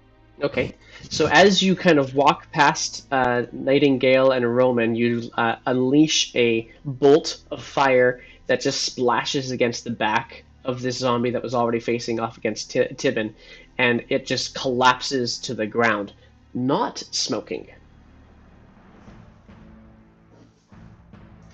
And that'll end your turn. So now we get to, which zombie is this one? Okay, yeah, so let's see here. I have a question. Bring it For on. this. Are all of the glyphs glowing, or just one? For They the one all- that is currently. Well, that's a good point, actually. Hang on, I should check that note out. If I'm asking if they're you know like what? They connected to are. one. They are all glowing. Okay. They are all glowing every time you How strike. many glyphs are there? There are 4. Oh. One in each Wonderful. wall. Yeah. Oh. What a Wait. coincidence. Did one of them go out when that one dude died? No. Oh. Now okay. that they are all down, actually, you just had one fall just now. So let's see here. That guy, he rolled. I don't know why I rolled that big, but he does not come back. So Doesn't now, radiant damage also nullify undead fortitude? yes, it does. Which is why Not this undead one is fortitude. fully dead. But this one Okay. here. Never mind. Let's see here. So this one here, actually, after a couple of moments, it kind of starts to crumble into dust instead. And now that we're back at the top of the initiative, we got to do one more of those. Not at advantage. I don't know why I rolled it at advantage. Or disadvantage, whatever. Oh yeah, this one is also. Hang on, no, this guy here. He also just kind of crumbles to ash. The only one that doesn't seem to have crumbled or started smoking is this one right here. Emery, it is your turn. There are people going before me. The glyph on the wall, how is it on there? Is it like written or is it carved? It looks like it's an etching in the wall. Can I like take my dagger and like scrape part of the wall to try to like mess up the whole deal? Like, you know, take like from one of the etchings and cross it out, kind of. Absolutely. Let's see here. Roll to hit it with your dagger. That hits. That's going to do the trick. You're able to scratch it, so tell me how much you scratch it by. Do we get sneak attack on the wall? My friends are nearby. It's No. distracted. Oh, that's fair. You scratch it, and you can actually see the one that was smoking now completely turn to ash as well. I see. Well, I'm gonna waltz on over to here and dagger this one too. Bonus action, offhand dagger attack. Yeah, you can. Go for it. This is offhand, so yeah. That hits. Go ahead and roll your damage for it. Only 1 damage this time. It's offhand. Yeah, so because it's with your wrong hand, you don't quite have the same kind of strength, kind of scratching into this. You do feel that you've done some damage to it, but not enough to have actually disengaged it. Okay. Okay, Marisol, it's your turn. Where are the other 2 glyphs located at? There is one right here, and another one in here.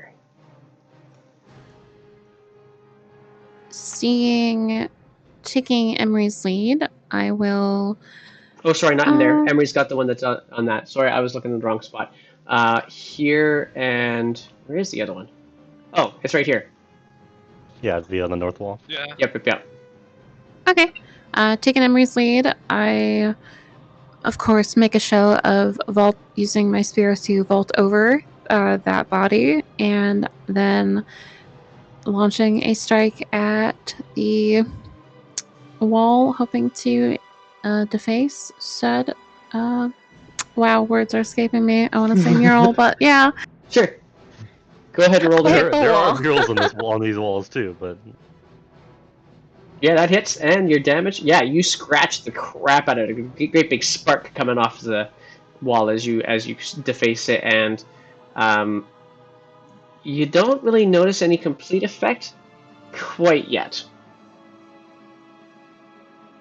But you feel like the glyph is it is now dark. It is not glowing anymore. That's the only effect that you notice. Do I punch the wall, guys? you punch the corpse. That's to you. You're pretty confident that you've done enough damage to it that it doesn't, that whatever that glyph was doing, it can't do it again. Okay. It was probably connected to one of them. You'd try punching the one body that isn't going to come back to life maybe soon.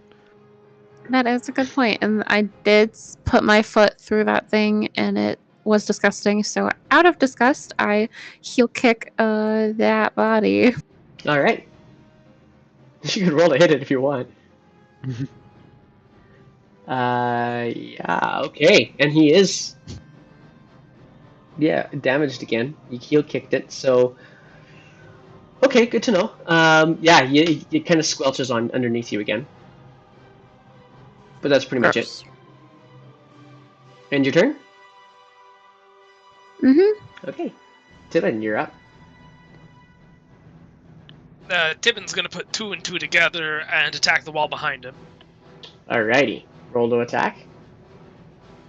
Barbarians can add. It can add. How are you doing that? I'm smarter than the cleric, thank you very much. Smarter than the average barbarian? Yeah, that That's hits. true. Go ahead and roll it. Yeah. That's prejudiced against barbarians. Thank you. Yeah. It's a joke about it's a Yodi Bear reference, alright? Come on. Yeah, Smarter yeah. than the average 21. barbarian. You, with your greatsword, you actually take a chunk of wall out, and that glyph is no longer glowing at all.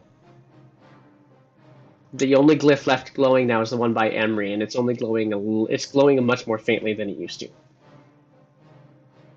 I'm gonna start looking over these corpses as Sure. well. Alrighty then. As in, like, no, that would actually be an action. Okay, cool. Yeah. I'm about to. Alright.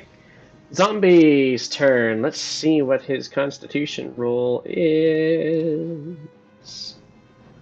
We know what's going to happen here. He's going to roll a nat 20. That's my first nat 20 of the night, guys. Alright, Come so at me, little zombie boy. It's not the first. it's not my first?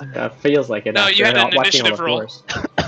It feels like my first one Yeah. after all of yours. So anyway, You critted an initiative. so this one gets this one kind of after you give it a bit of a back kick, Marisol, you kind of hear something snap, and after the squelch, and you look back to it, and it's already moving at you. Great. 16 to hit.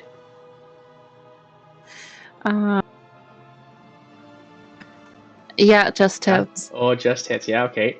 So you get a smash in the chest, and it is 6 points of bludgeoning damage that you take. And that ends its turn. Roman, you're up.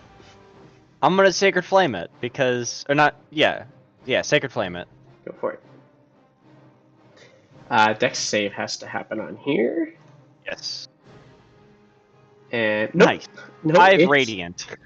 It takes 5 points of radiant damage, and as it does, the glyph in front of Emery goes completely dark. Yeah. And with that, we are now out of initiative. Nice. Just to be sure the other two are dead, I'm gonna Sacred Flame them as well. And because Sure. the con is unconscious, they auto fail the save. For sure, Now. go for it. I want to look around in the gold. That's what I want to do. Yeah, those other two definitely aren't getting back up. Alrighty. Just wanted to make sure that they don't come back.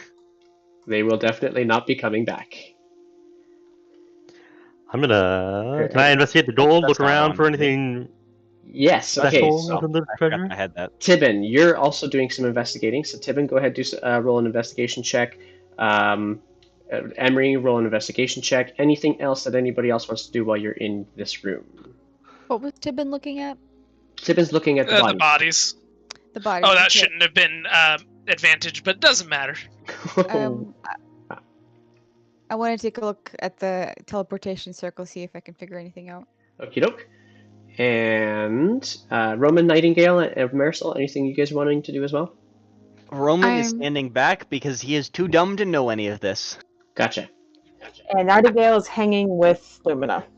Emery will tell people to keep an eye on the portal or the teleportation circle Okay. and point at it so people understand what he's talking about. I'm All standing right. way too close to it already. Yeah, so but- let's see here. All right, well, we'll start off with Tibon. You see dead bodies. You see scales. That's pretty much what you notice. That Emery, you notice. Where are we here?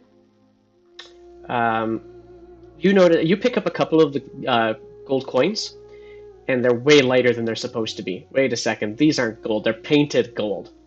They're wooden discs. There's nothing of value to these things at all. Disgusting. It looks like they're trying to pretend like this was a dragon's nest, and yet it wasn't. And you look up, and you do happen to see green dragon likeness painted on that south wall. But I also need you to roll for me. That's the horde. Yeah, as you try to get a little bit closer to that back wall to inspect it, you kind of get pushed back a little bit. You feel a little bit of pressure, and a kind of shimmer appears in front of you. You take 5 points of force damage. No save? Okay. No save on it, it just happens. You look around, and I'm going to get you a roll an Arcana check while you're at it.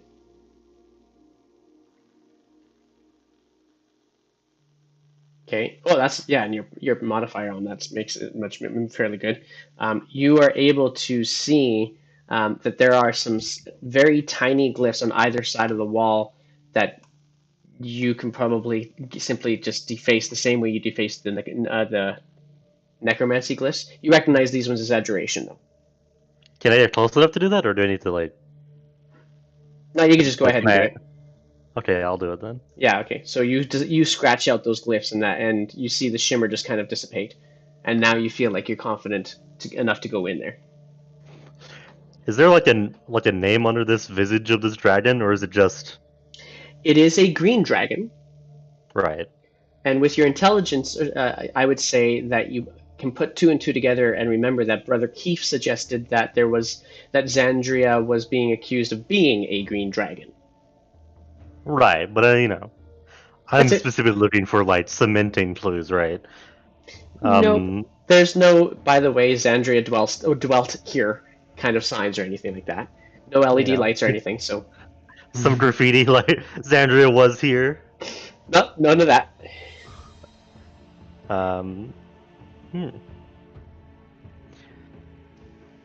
Is there anything on the walls besides the glyphs and the paintings and everything? Is there like any hidden doorways like we saw earlier, or?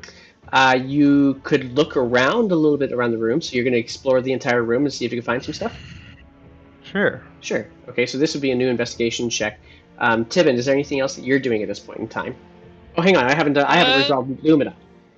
So let me resolve Lumina here real quick first. So Lumina, it is indeed an intact teleportation circle. You can see very clearly that there is nothing wrong with it. It is a perfectly good functioning teleportation circle. Get you to roll an Arcana check for me, please, Lumina. Yeah, I'm wondering if you can tell where it's supposed to go.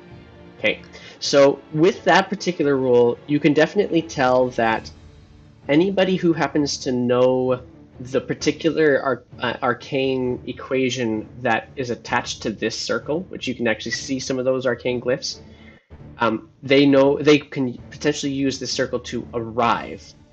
And you can also use this circle to go to another one that you already know. But if you don't know the glyphs of another circle, this is not good for traveling away. It's only good for traveling here. Okay. To be that wizard guy we met, or saw outside the Goblin Cave, or whatever? Do you really think that they're connected? Well, I'm just out of character. I'm just suggesting things. Tibon, anything else that you're doing? After checking these bodies, I feel like we've missed something, so I'm gonna start headed back in the opposite direction. For sure. You carry on. Marisol, anything in particular that you're doing? Walking over to Roman, pointing at a cut on my arm and saying heal. Howie. How bad is Marisol looking right now? Because I have a few different things that I can do. Marisol is not all. She's taken a bit of damage. Well, I just need to know because I have to choose between healing word, cure wounds, or my other back pocket things.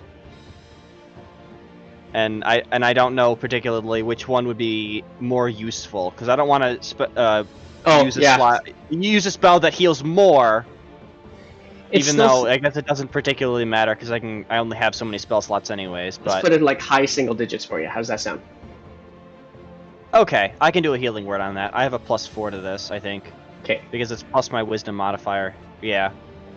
So we'll do a healing word. Okay. Oh, much appreciated. Nice. And that's absolutely out of character. I nod and follow after Tibon because mom senses. Because mom senses. Okay. Emery, you were investigating the room. You investigated and saw. Did I get your investigation check? Nope. Okay, yeah, roll that for me, please. I'll do it now. Ooh! Yeah, you find another doorway. And Marisol, I'm just going to get you to pause there. Emery, you find another doorway to um, back. It's high in the wall. It's about 10 feet up, but you can definitely see the cracks, kind of like you saw earlier on. You'd need some help to get up to it, but it's up there. Well, I would. I guess I'm only 6 feet tall. Okay. Kind of look around. Look at Roman. Are you strong, Roman, or can you lift me? I mean, I'm not particularly strong, but I can hold my own. Well, I don't weigh very much. If you want to give it a shot, I guess there's a door up here I want to try to yeah. open. I guess I can give him a hand. Okay, so while you're rolling a strength check, athletics check, Nightingale, is there anything in particular you're doing, or Lumina as well? I want to keep an eye on the circle, but I'll see what the boys are doing as well. Okay. I know this one's coming, so I can give myself guidance in this, correct? Yes, definitely. Okay. Nightingale, anything in So, particular? athletics and guidance. Wow. So, So much for being able to hold my own. Okay, I got a few things I got to go through here. So, Nightingale, before I do that, is there anything in particular you're doing? Just still hanging out with Lumina? Now go ahead and do your thing. Okay, cool. So, Roman, you go to try to give Emery a leg up, and in doing so, Emery manages to. He kind of steps on your wrist a little bit instead of on your hand, and you feel like a carpal kind of slip out of position, and your hand pinches off on you, and you drop Emery, and you feel very confident that that's not going to happen again. Even the DM is blaming me. And Marisol, you can't see Tibon. What? That's worrying. It sounds worrying. And I'm not even there. I guess I'll make a bit more of a fuss investigating this place, looking specifically for like identifying notes, anything that might give an indication on the identity as to who study this is. Okay, so in doing so, you find that journal. You do actually see the letter that was kind of dropped beside the blue clay pot. You see, and actually I can share this now with everybody, I would say, probably. Haha. You guys can all see that, or you're supposed to be able to. No. Well, fine then. I will edit it and I'll make it so that everybody can see it. Yeah, I think if only one person can see it, it shows it to them. Yeah, that makes sense. It's Okay, weird. so it was kind of showing to you, so let's do this now. Show it to everybody. There we go. Yep. That was the letter that Emery, you realize this is obviously the letter that Emery read before he actually put the potion together.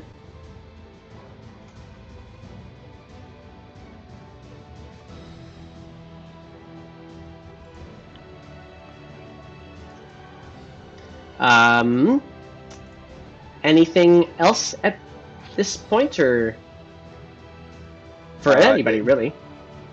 Does Emery want to try and get back up there again with me helping him? Why don't I just like climb on your back or something? Okay, we'll go for.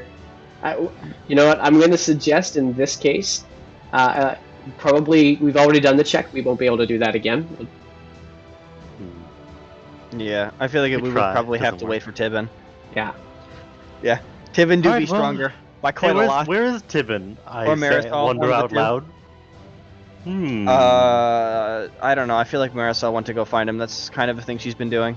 So yeah, Emery, you now start making your way back through the tunnel, through the caves, or through the hallways. You see Marisol kind of checking out the letter that you left behind beside the clay pot. I don't know why I call it. Why do I call it a blot? Whatever.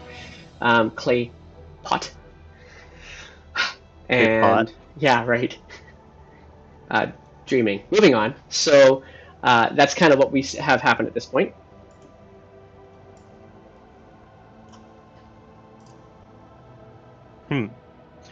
Marisol, have you seen Tibon? I need him to help me get into like a door on top. A door up top. I didn't mean, explain that very well. No, Yeah. but I can toss someone. Right. Well, actually, hold on a second. Can I? Okay, I can tell this wall. It just goes there, right? Pretty much, yeah. Can I see the? Okay. Yeah. Because they're the same. Okay. I don't care about that anymore. Yeah. Tell you what I'm actually going to do. No, yeah, carry on. Sorry, you carry on. I'm looking for Tibon. I assume he went over here to this funny throne, but Whoa, your token is going for it. sorry, I meant to go like down here and then Yeah, okay. like that. All right. So before we carry on, Roman, Lumina, Nightingale, you kind of are seeing Emery and Marisol just kind of making their way back up the way they came. You're pretty confident that there's no dangers down here except for whatever that teleportation circle is. Lumina, you're thinking if anybody else knows the glyphs for this thing, they could use this teleportation circle to get here. And that could be a great thing, but it could also be a really bad thing. I'm considering... Where did we leave Brother Keith? He's outside the tomb, correct? Yep, he's outside the tomb. Okay. Do we want to go tell him about this particular issue down here?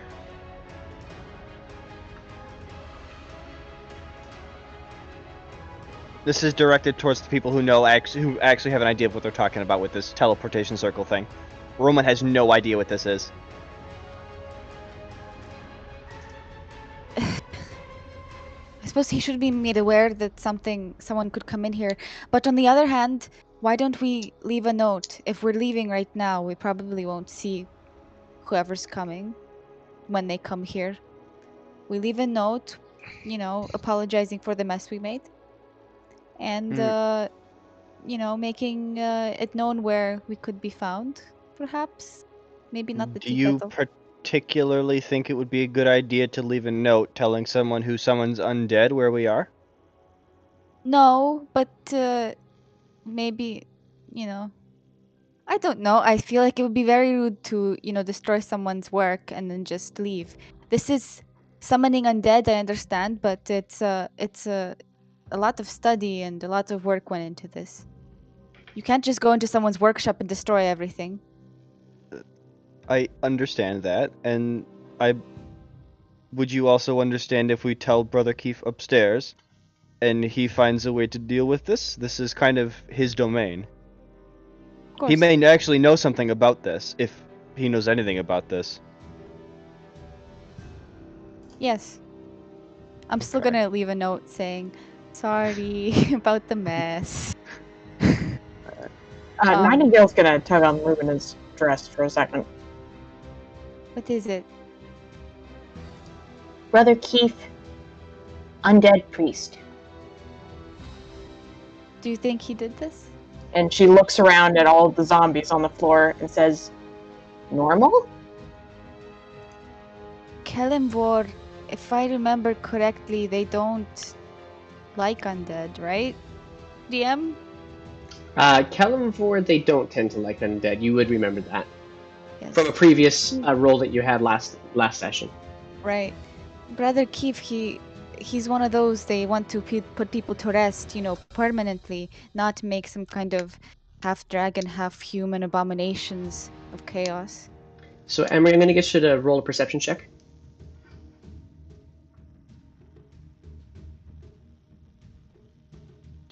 There it is. Looking for it. Aha, that's good enough. There are some bones missing here. Those skeletons don't have all the bones that they're supposed to have. Tibon, are you around here somewhere? I'm gonna go over to the throne. Okay. You do notice. You'd have to roll an investigation check on this one first. That's what I was about to do. Marisol, you would have heard Emery calling for Tibon as well. The middle child's in danger. Oh no. So Emery, as you investigate this throne, where did it go? Yeah, okay. you notice that there is a trap of some sort that's been sprung right at the back, kind of right where your sit bone would be at the back of the throne. It is there is a little bit of a green fluid kind of on the tip of it. It's a needle that obviously would have stuck Tibon, yet he didn't say anything about it.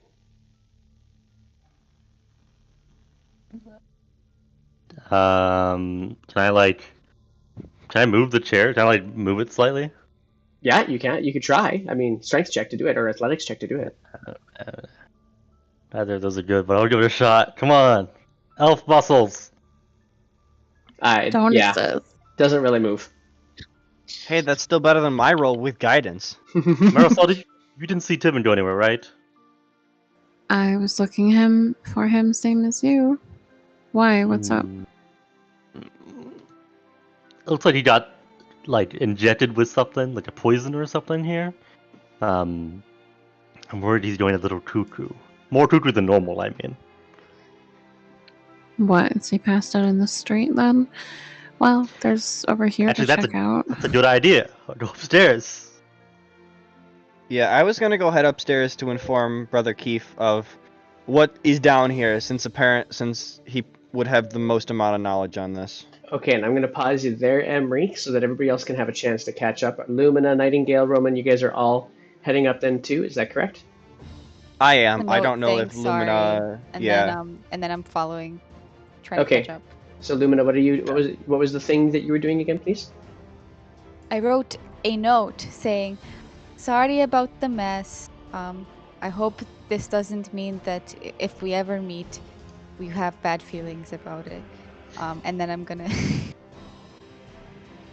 leave like a little rock on the piece of paper and get out of here. Okay, so then what we're going to do is we're going to shift gears to Theater of the Mind. Gotta love that Theater of the Mind.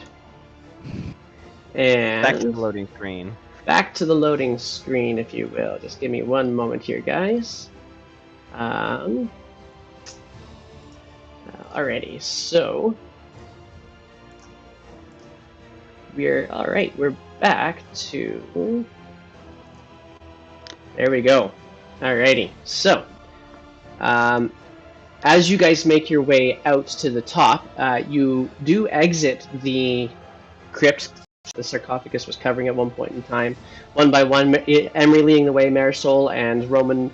Marisol not far behind, a couple of moments before Roman comes out, but Emery, as you exit the crypt, you look to your right and you see Brother Keith unconscious.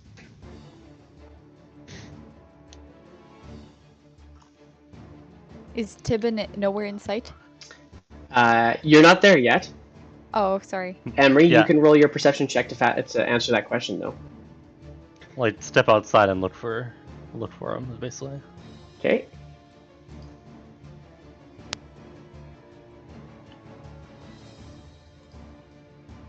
All right. So with that perception check, you don't see him anywhere at all.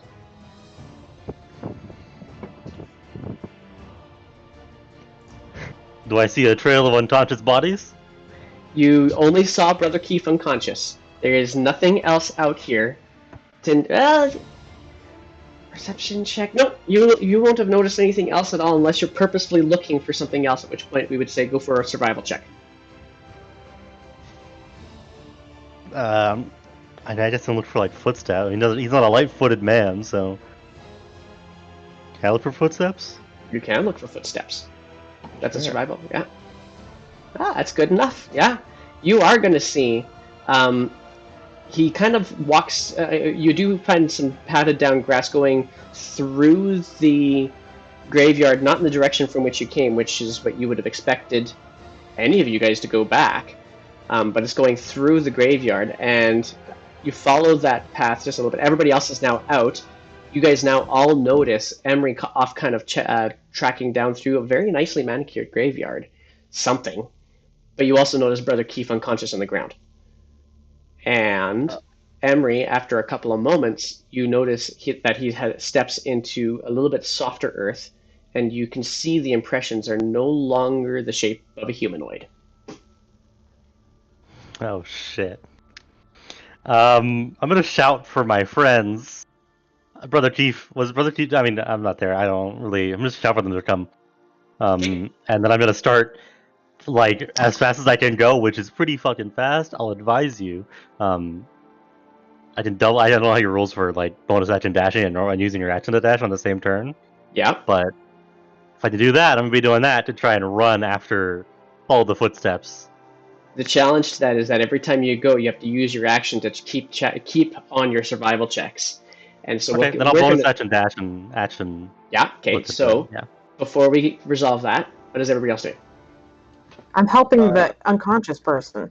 Okay. Yeah, I'm gonna use one of my Celestial Warlock Healing Lights abilities to give him a D6 of hit points back. Sure, go for it.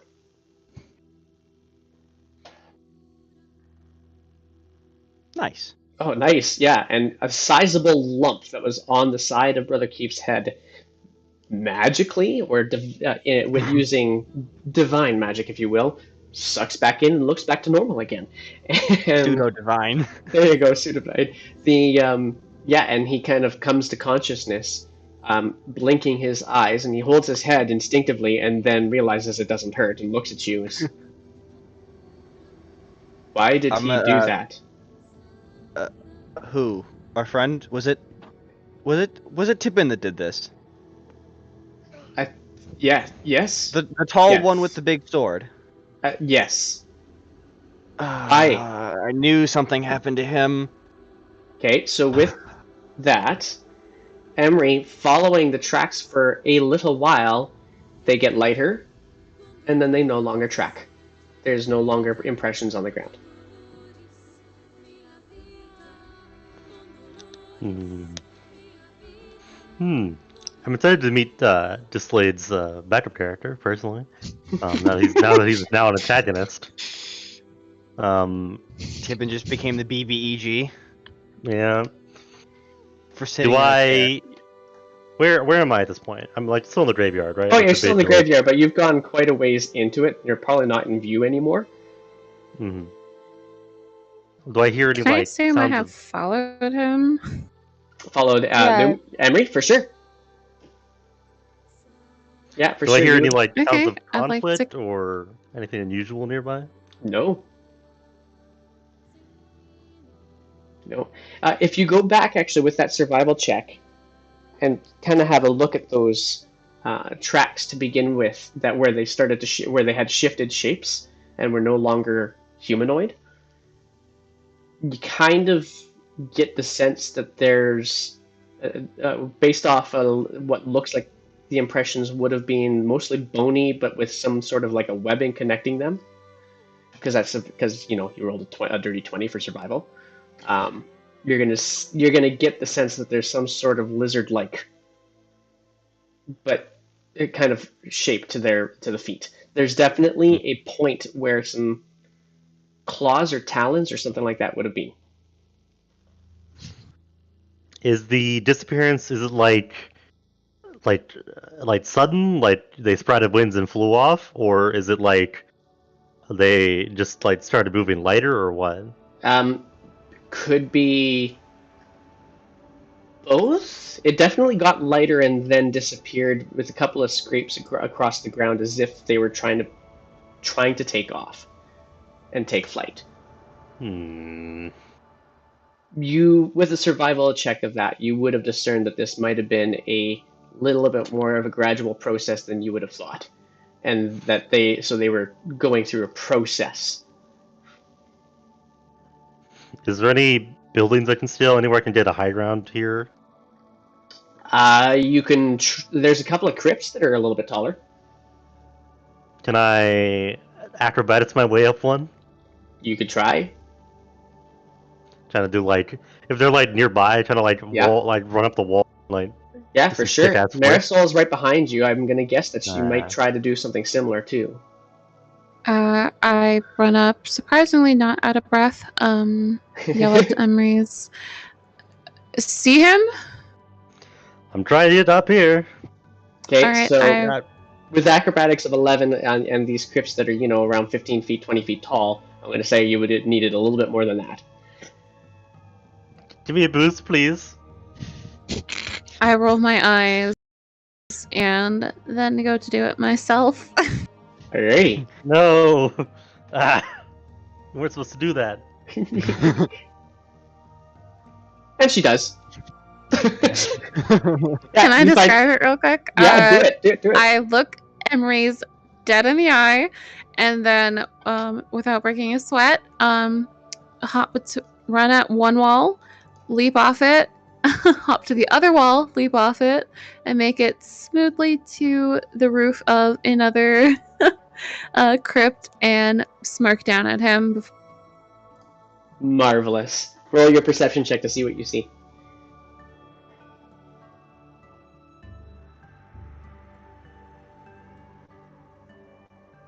Oh, that I saw it on my dice. It looked like it was going to land on 20, and it didn't. Even so, with a 17, you look up to the sky, and you look out to the ground, and you do see the Stojano Gate off to your left, across the Stojano River. You imagine where you think Madame Fiona's tavern might be. It's just far enough that you can't tell it from different rooftops. But the Valengan Graveyard is a little bit higher ground than most of than a good chunk of Flan. Looking up to the sky, you see some birds. What looks to be a fairly large raven flying in the distance. That's pretty much what you see is the regular fauna and the regular flora that you would expect to see. Maybe except for that raven. That raven looked really big. Can I focus really hard on the raven and be like, okay, is this Zoom in. my friend now feathered? You won't be able to see different with that perception roll, unfortunately. Do you see him? Where is he? Okay. Nothing, just birds. Oh, he might look like a bird from this distance. I don't know how far away he is.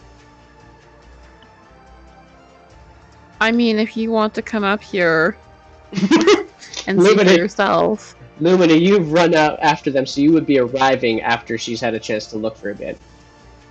Yeah, okay. We're gonna say, with Marisol's help, you reach out, do a couple of dancing moves across the sides of structures, reach out for Marisol's hand, and she does lift you the rest of the way up. And you can go ahead and try your perception check now. Alright. Do you see him soaring in the distance? You see where the raven is, or what you think is a large raven. Pretty large raven, but you can't really make much out. It's just a black shape flying in the distance. How far away, roughly? Oh gosh, it's now easily. Well, it's flying towards where you know the Zental Keep would be. It's in that general direction that it's going. And so it's kind of following the coastline for the most part, but it's definitely well outside of Flan by now. That's pretty far. That's like... That's a really fast bird, unless That's we're a not fat- that far from the coast.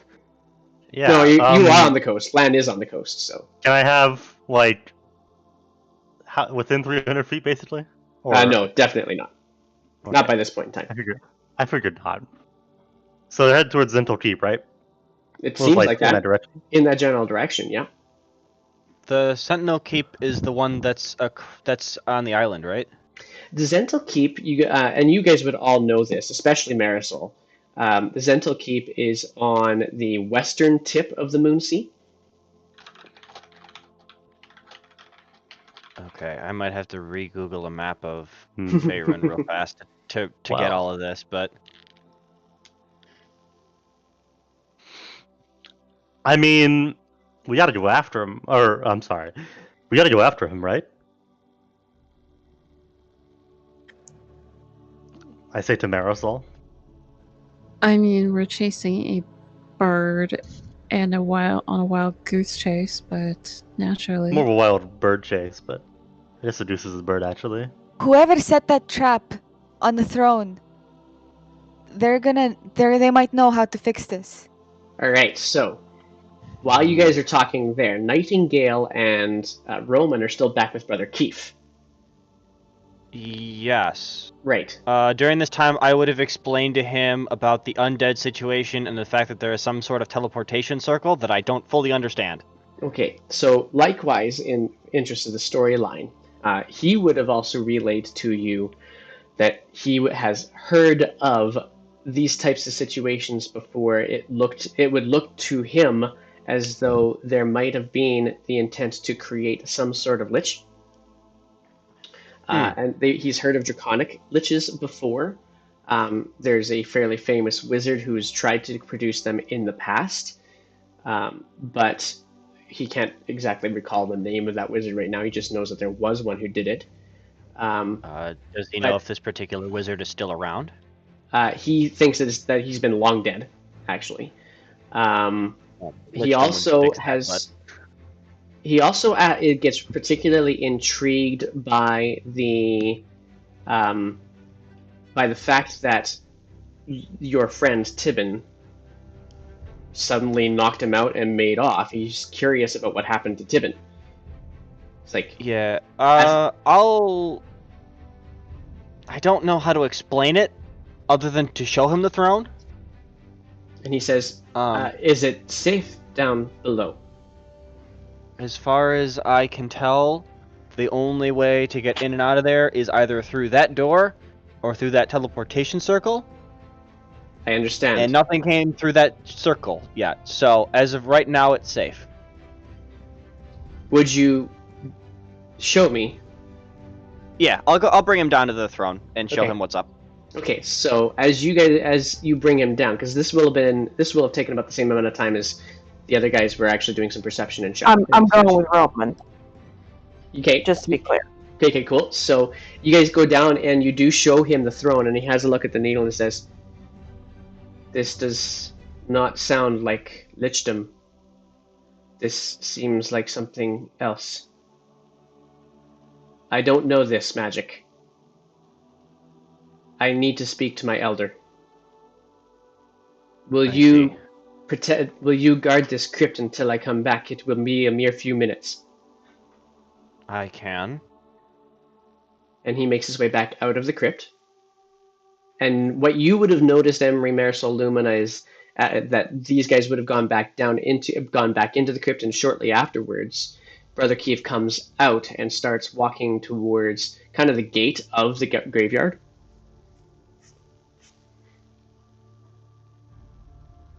I would be standing kind of by the entryway of where that like staircase landing meets where the throne room is down there. So so Okay. that I can keep an eye on if somebody comes out through the teleportation circle or if somebody comes down the stairs. Okay, sounds good. And we can get back to Emery, Marisol, Lumina for a brief moment. Unless Nightingale, there's something in particular you wanted to do down there. Not really. I'm just standing guard. Okay. Emery, Marisol, Lumina? Part of me wants to just, out of character, part of me just wants to fucking run to Zintel Keep, but we're not gonna get there in time. It's a few days travel to Zental Keep. You know that. By Yeah, foot at he's- any rate, yeah. Flying at whatever speed his new bird, raven, dragon form gives him. So sorry, Tibon, but I don't know what to do. I just It thought happens. It happens. it does happen when you sit on mysterious chairs. You accept the consequences. Hey, All I'm saying you is, egged me on. You egged me on. you would have sat in that chair whether I said to sit in it or if I I yelled at you would have. not Shut to. up. This is why I'm the mother. You are my problem children. It's kind of great that Tibon's like reaction to sees a cool throne. I have to try it out, you know. All right, well, I'm gonna Is this what it feels like to be king? I'm gonna hop down and go to Brother Keith. Okay. So He's with us here. as you approach him. Okay, go ahead. Sorry, somebody else is going to say something. Go for it. I rather solemnly look to Lumina and say, "That's towards Zental Keep. That place is very dangerous." What's at Central Keep? This is Interim, right? I say as I am hopping down. Well- Marisol, I grimace a touch. Yes. And they're not the people you want to be around. Are they known for turning people into different creatures or something? They were started by a Wolf or wizard. light?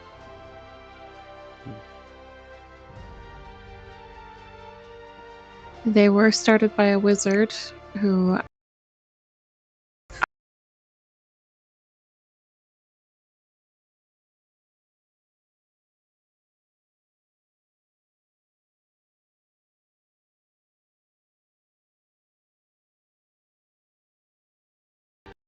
but you'd be walking into a trap. They have a standing army. They basically are an army, right? Am And I they have- understanding? And if it's true, they have free access to that basement. They run this entire region. Flan is not uninfested, believe me. So we could work with them instead. We can't fight them. You do not want to work with them. At this, my voice flashes, or anger flashes through my body. Fists form out of my hands. They are bastards that have no humanity or sense of decency.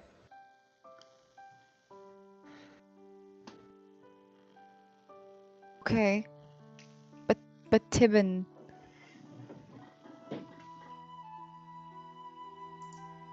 It Could will hurt be a people, last or resort. get Last hurt. resort. Yeah.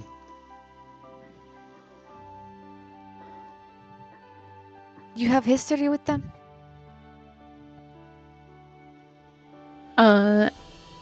My face goes stony. Yes, I hop down and walk towards the crypt. All right. So now, Emery, you would have made your way. Did you actually go over to Brother Keith? He would have stopped to talk, to like listen to that, and I guess as soon as she leaves, Okay. he'll go towards Brother Keith. Okay. Well, you will have actually by that point in time noticed Brother Keith already making his way back to the crypt with another person wearing a very similar robe to him, and this person's got a fairly thick goatee, not bald by any stretch, but does wear his hood over his head. He approaches Roman first, and you guys would join up afterwards with Brother Keith. Brother Keith says, "I present Doomguide Yovir Glandon. Doomguide Glandon operates the entirety of the Order of the Black Shroud and this graveyard. Show him what you showed me, please." I will show him what I showed Brother Keith. And he nods. Yovir Glandon nods and follows. Brother Keith stays outside. Okay. And Kind of so, strange, but okay. yeah, Glandon goes all the way in with you. You take him to the throne again, and he examines the needle fairly closely. And you see him close his eyes and mutter a few words. And his shoulders slump. And he looks back to you and says, "Thank you for showing this to me. You said your friend was injured by this?" I believe so, yes. "I would suggest to you that they are no longer your friend." Oh, that's... Now, hang on, who are we talking? We're talking Roman, right? Roman, Yes, we're roll talking a to religion Roman. check. Oh boy, I'm so bad at those. Those are int based.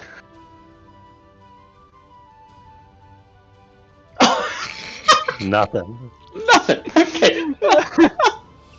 Oh, Lower than a nat one. Oh my gosh. Yeah. So you don't connect at all with this guy. He's not. There's nothing that you feel that feels normal here. All I you could have know told is you that that he's. much. All that you know in terms of this guy is that he comes across as a zealot, a know-it-all religious freak, and you have no time for him. But he says to you, as you're kind of thinking this way, he says to you, what I am told, and I do not know if you have any belief in you whatsoever, but if you happen to have a god that you believe in, you might want to ask them for a little bit more help. This particular item would have been used to allow somebody from the depths into our world.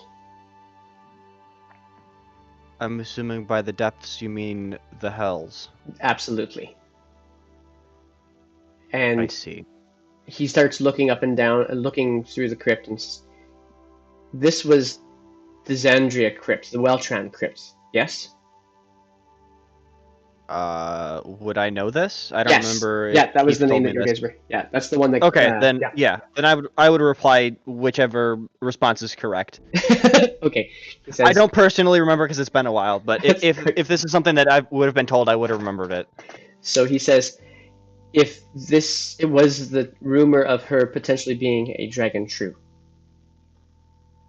I would assume yes. There are dragon-like bones in all of the skeletons and undead that have been dealt with in Roll here. perception check.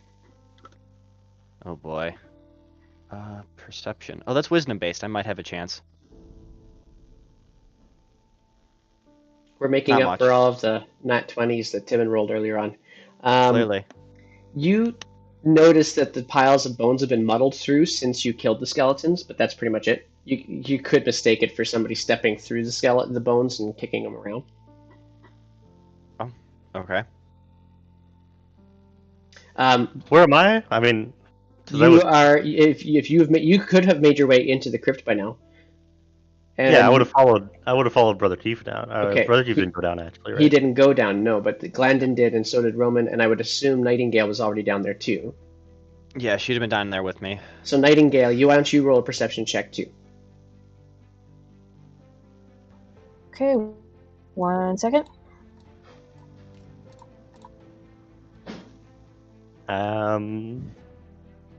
That's a little bit. Yeah, you would know. That's enough that you would be able to say there are some bones missing, and they are all the ones that would have been like lizard-like bones from the skeletons right beside the throne.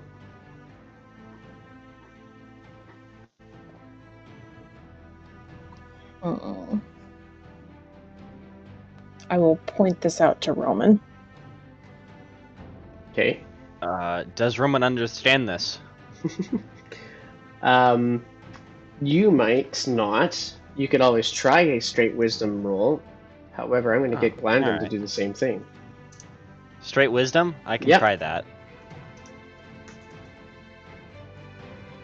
10. Glad it wasn't intelligence. Wow. Apparently, Glandon can't roll worth stinking either. So Glandon's going to turn to you and turn to Nightingale and say something about the bones. Dragon bone's gone. Okay. What was special about these bones that he would have taken them? Is there anything else missing? Is there anything else missing? You haven't noticed anything. Okay, just checking. Oh. Would I have showed him the cauldron with the stuff in it? You would not have shown him that yet, no. Okay. Is the note still in here, or did somebody take that? That would be Because The Marisol. Marisol research was the last notes? one to have it in her hand. Would Marisol have taken that note with her? No. Okay. Okay, then it's still there. Then I'm gonna go investigate that cauldron area because I didn't investigate any of this, so I don't know if this has any significance with anything whatsoever. It has been super investigated. There is nothing new to find there. Well, I mean, you'll this find is the wrong letter, time you'll for find the it. So tome. I'll find the stuff that everyone else found, which is basically the letter, and I'll hand the letter to him and ask him if he has any idea as to what any of this could mean. Okay. Because Roman too dumb. Okay, so he's going to say to you, there is much at work in here, and not all of it is related to each other.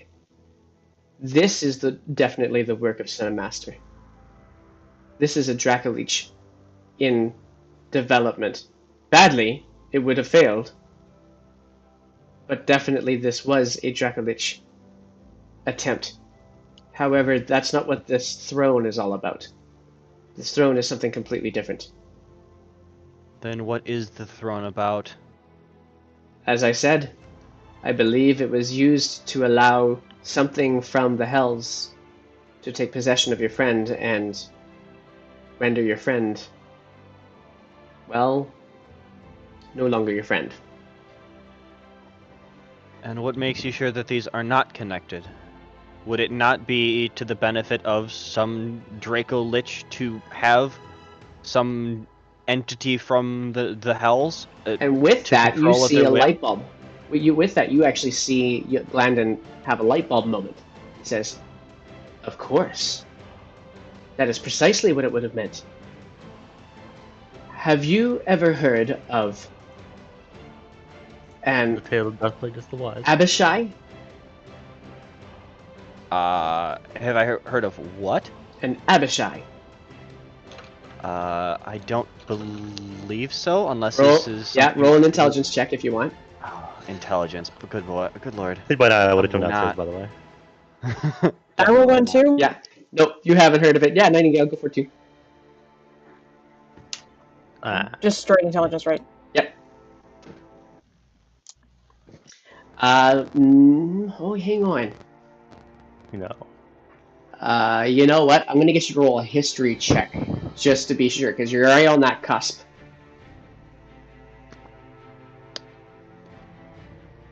Okay, no, you haven't heard of an Abishai then. All I right. was able to hear the word Abishai, be like, oh, that makes sense.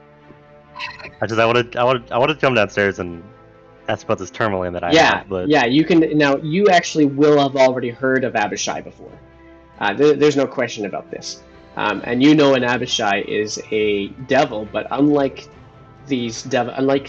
regular devils, this type of devil actually worships Tiamat. it was a black Okay. one too. That's fair. I'm gonna pull out the tourmaline that was given to me by Tibon Oh yeah, and be like, is this anything, or is this just he matter? I don't know. he looks at it and he says, "This could have become something. May have also been a type of container, if you will. Gems tend to do that. Have you ever seen a gem that has contained something that it shouldn't before? Or something arcane or divine?" I'm gonna Yes, say probably. we did.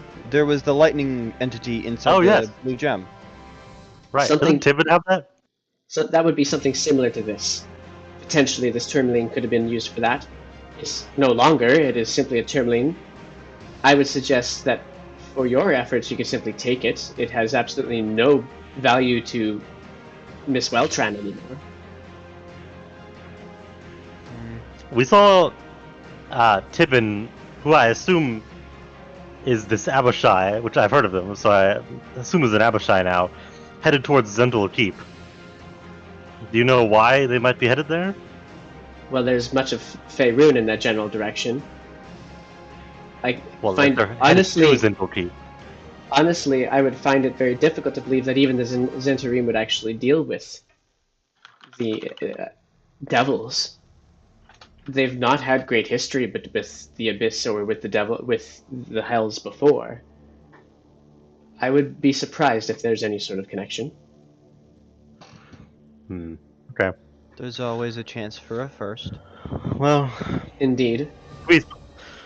could be something they want there. Well, and you'll have to forgive me, but I only asked a few questions of Kalemvor, and he simply indicated to me that this creature was from the Hells. I could have asked more, I suppose, but I would need to wait for another day to do so. You did well. You've cleared this of all dangers, I assume? With the exception of your teleportation circle, yes. Which, by the way, I suggest we destroy if we can. That way they can't teleport here again. I would agree. And by this point in time, I'm pretty certain that whoever wants to be downstairs would be downstairs, down in this crypt. So if there's anybody who would have been down here, now's your time to say something, if you need to say something. Okay, and he says, so would you know how to disable such a teleportation circle? Generally, just trying Sort to of how I read disabled the other magic is just by, scratching it. Magic is very precise in these, and, usually kind of you mess it up slightly and the whole thing goes dark. Then I would ask that you do so. The last thing we need is, whether they be devils or liches of a draconic nature, or for that matter, any other wizard who fancies themselves a fantastic, cheap way to get to Flan, this would not be good to have. So, I would ask that you do what you can to make it inoperable.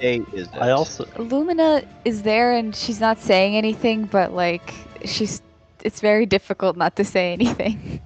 Okay. Can I go check out there was a rod there too, wasn't there? Like there was. Can I check that out while I'm over there? Sure. Yeah, go ahead and roll. What time of day is it right now? It is. Are we at like midday? You probably are reaching the lunch hour now. You've been at this for a while now. You left right after breakfast, basically, so... Yeah. Can I take 10 minutes and ritual cast Detect Magic? Yeah, absolutely. Okay. I don't want to burn a spell slot for it unless it was like super late in the day. No, for sure. I want to check... I want to double check that throne. Okay. Whatever Detect Magic would give me off of that.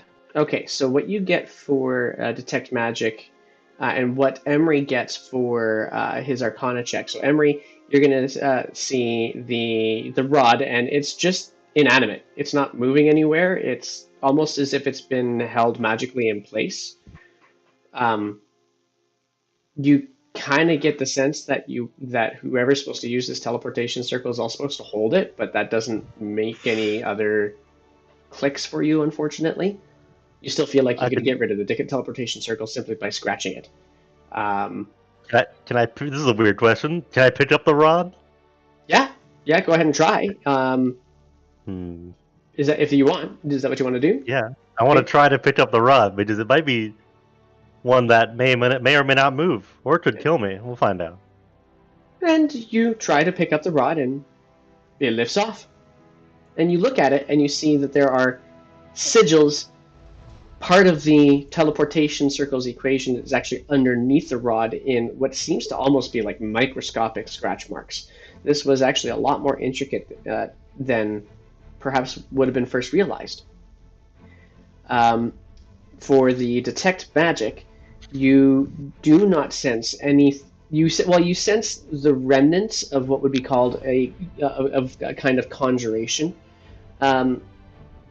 In that space there, Roman, you would see a little bit of conjuration, but not the kind of conjuration that shows that something is still there and still emanating that magical aura, but that there used to be something there and is now gone. Okay, so a one-time effect. Is there anything else within, like, this 30 feet of me? Within 30 feet of you, no. There is not anything else, unless there's, you know what, just what's on your people, whatever you guys have that on you that's magical. Okay, because I'm going to be checking. I'm going to be walking around this whole area just because this follows me, I think. Yeah, it does. So you would notice that I'm going to be walking around double checking to make sure that, like, if there is magic, this guy knows about it, because, you know, I'm not an expert in arcane. For sure. So what you would notice then is a strong necromantic aura coming from the cauldron of billowing gas. You would also notice... it's still billowing? Well, no, that's where it came from. The cauldron is very necromantic, though. And then the teleportation circle would also be giving you conjuration. Okay.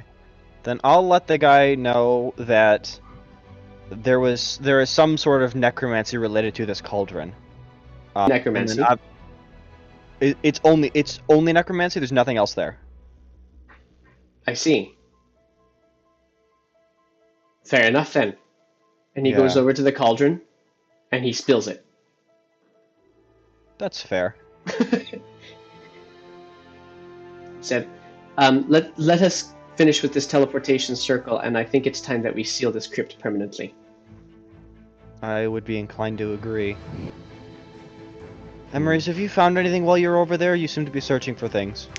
What do you mean seal it permanently? What if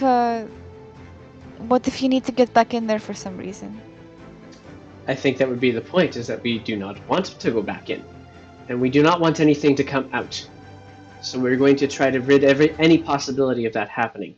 Flan is already in enough turmoil as it is. We do not need to add whatever this is to the mix.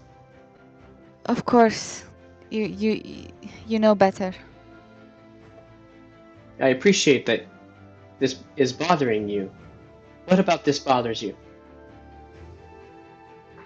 No, it's just I think we should keep our options open. But you go on ahead. Are you...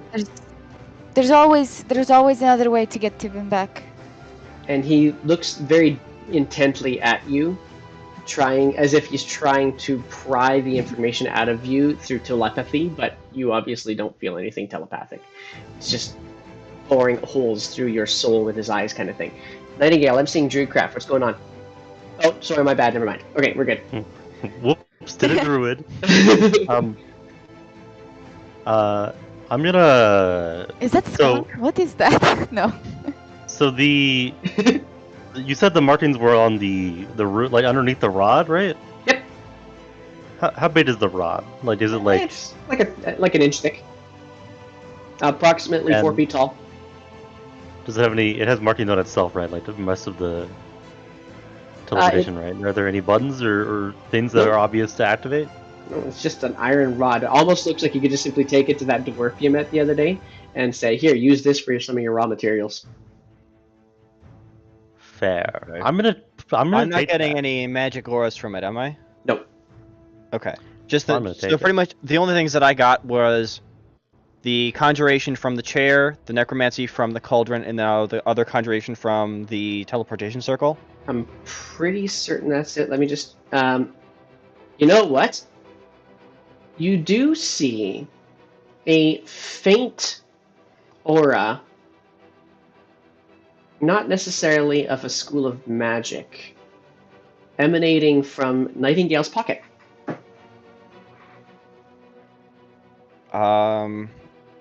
Okay. I'll keep that in mind and ask about it later. Okay. I'm gonna destroy the sigils pretty bad, make it so that, especially at the microscopic part, make it real tough. And I just use my rapiers; they'll do more damage. It doesn't really make any more sense, but yeah, for sure. Dungeons and Dragons. Are you destroying right now? It's the teleportation circle. Yep. Okay. Yeah, you do enough damage to it that it. You're very confident that this will not be one that could work anymore. You feel like you've done enough damage to the. No, it's the conjuration is now dimming. Okay. And you're getting the sense that if anybody did at least at one point in time know the equations, it wouldn't work anyway. Okay. Just to be sure, I'll hit it with my mace right on one of the sigils, just to make sure that the sigil is cracked at least and separated. Even if I don't know, my mace is I'm pretty bad to hit with this, but we'll see. Yeah, I definitely don't do anything to this. No, it's pretty much. God, I'm rolling so. You know what? There is actually. What you're seeing that thing? There is actually one other thing that I forgot to mention. I think Lumina is the one who has it, the Scroll of Comprehend Languages. That you would have actually noticed the divine or the divination magic coming from Lumina. Okay, but I would have known that's from the scroll because I would have given that to her. Very much so. Yeah. Yeah, no kidding. Elder. Yes. He's still boring a hole through you. And I'm trying to divert his attention to another problem with this, perhaps. Okay. Elder, there is another concern by destroying this. To travel to it, and I assume the people who used it traveled to it sometimes, to travel to it, they would notice that it's not active anymore. They might come to investigate.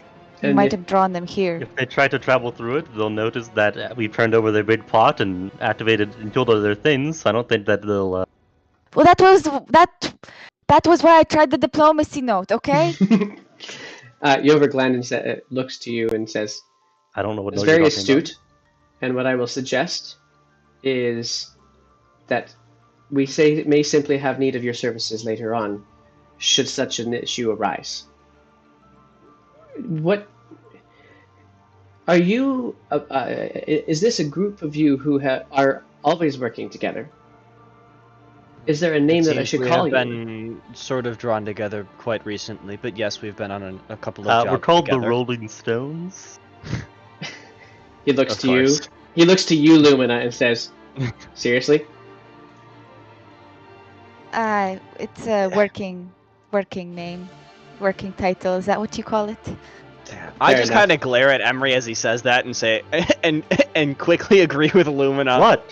They're very good bards. I don't understand what the problem is. Well, they've already We got a appear to brand. be bards to We have to you. figure out their own brand. Otherwise, no one will know who to hire. They might hire a band I of think Yeah, that is the I- important point that I would be seeking to. I would ask that I will simply take your names for now so that I know who to be asking for. Where would I be able to find you if I needed to? Madam The tea kettle. Freelness. Yeah, the tea kettle. Okay. Alright, so for the sake of conversation and for the sake of storyline, I think what we're going to do is we're going to kind of fast forward this just a little bit. At this point in time, the threat of the crypt has actually been taken care of. You are guided back out by Yover Glandon, who then kind of gives you to Brother Keith. Brother Keith also provides you with the promised payment of 100 gold. 100 gold. You are reminded that you are certainly welcome to keep the tourmaline gem. Brother Keith also promised you a scroll of protection from evil and good, so you also have that, as well as the scroll of comprehend languages. So you got all of those particular items. Let's see here. That gets you. So he provides you with all of these items, as he also guides you back to the front of the graveyard and says, "I'm sure you can make your way back to where you wish to be. The sun is high. Perhaps we can find you at the tavern later, should we need to. Yes, of course. Thank you once again for your service, and my greatest regrets with regards to your friend. Although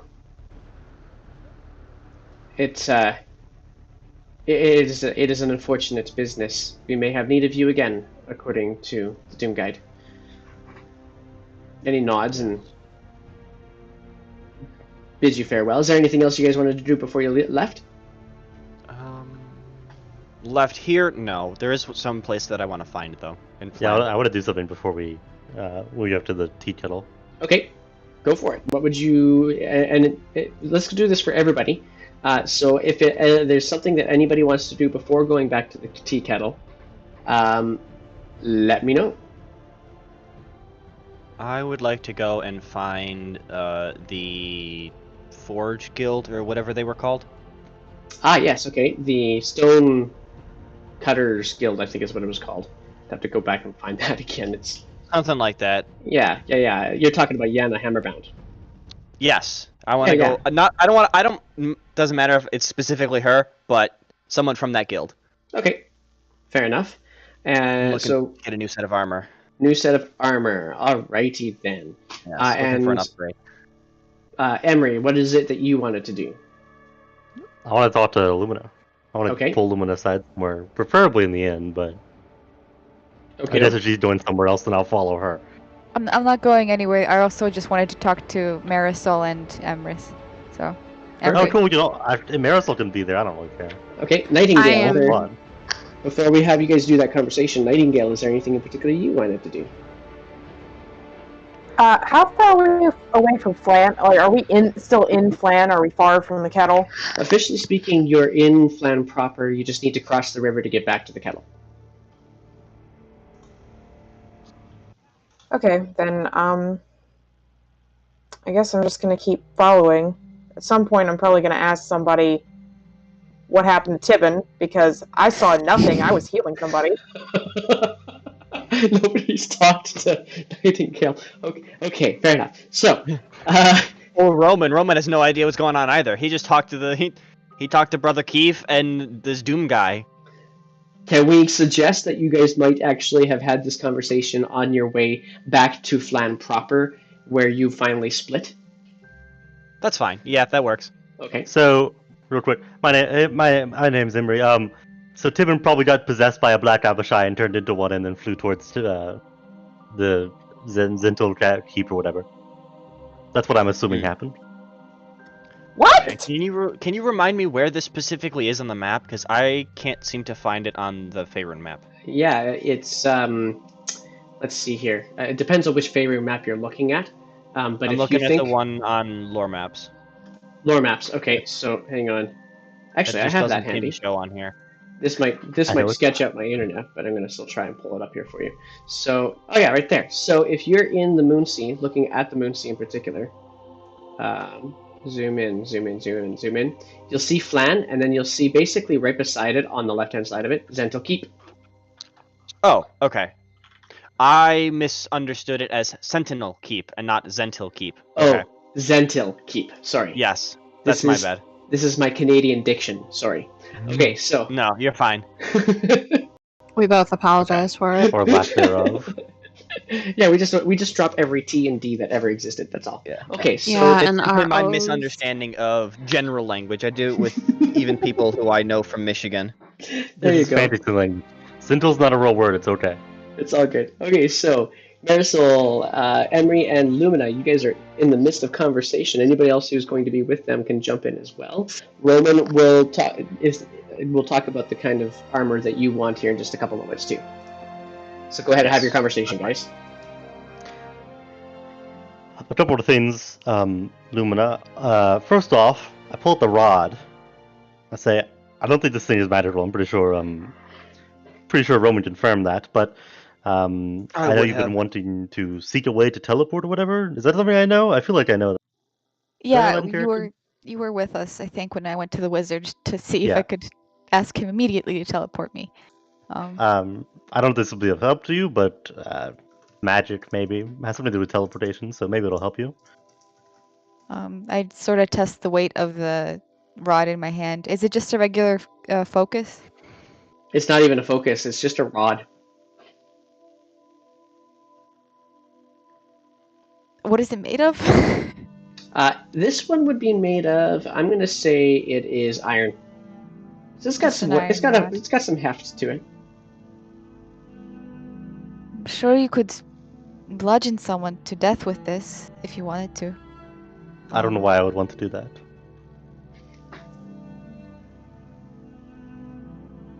But I wanted to seek your advice on something. I know you are probably the most like arcane inclined of us all, and you're from a faraway place where there are probably big things beyond our understanding.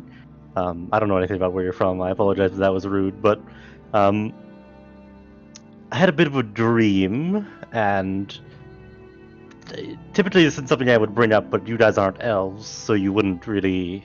It might have better to have a fresh perspective, as it were. Do you know how elves have, like trances and whatnot, and they visit their memories and all that sort of things? I don't know how much you know about elves and whatnot. You visit your memories?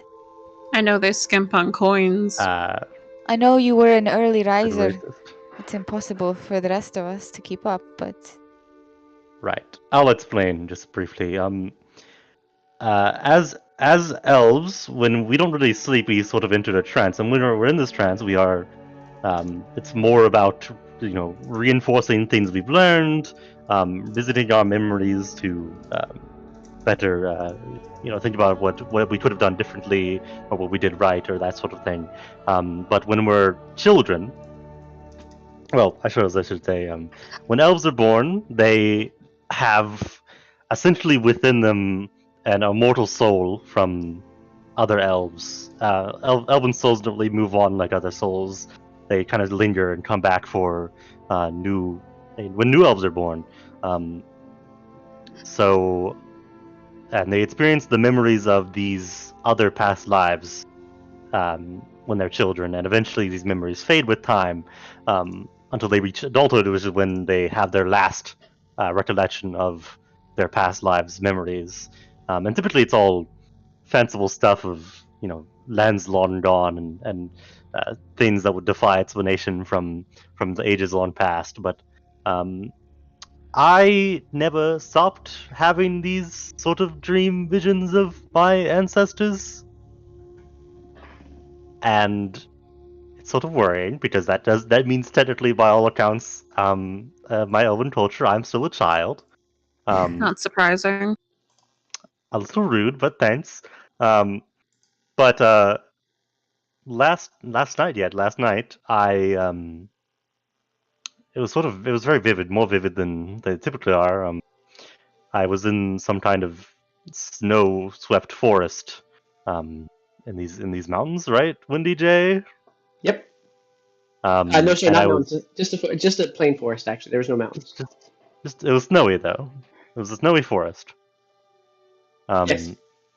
And I tracked down or found a unicorn,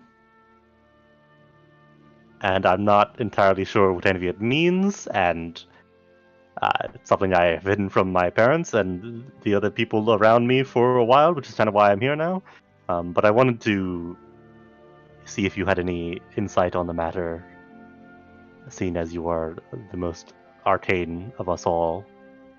Perhaps also familiar with the unique circumstances of your birth, as it were. So Lumina, I'll get you to roll a. Let's go with a. No, this would have to be an intelligence check. You could go history, religion, or just straight intelligence if you think that's going to be any better.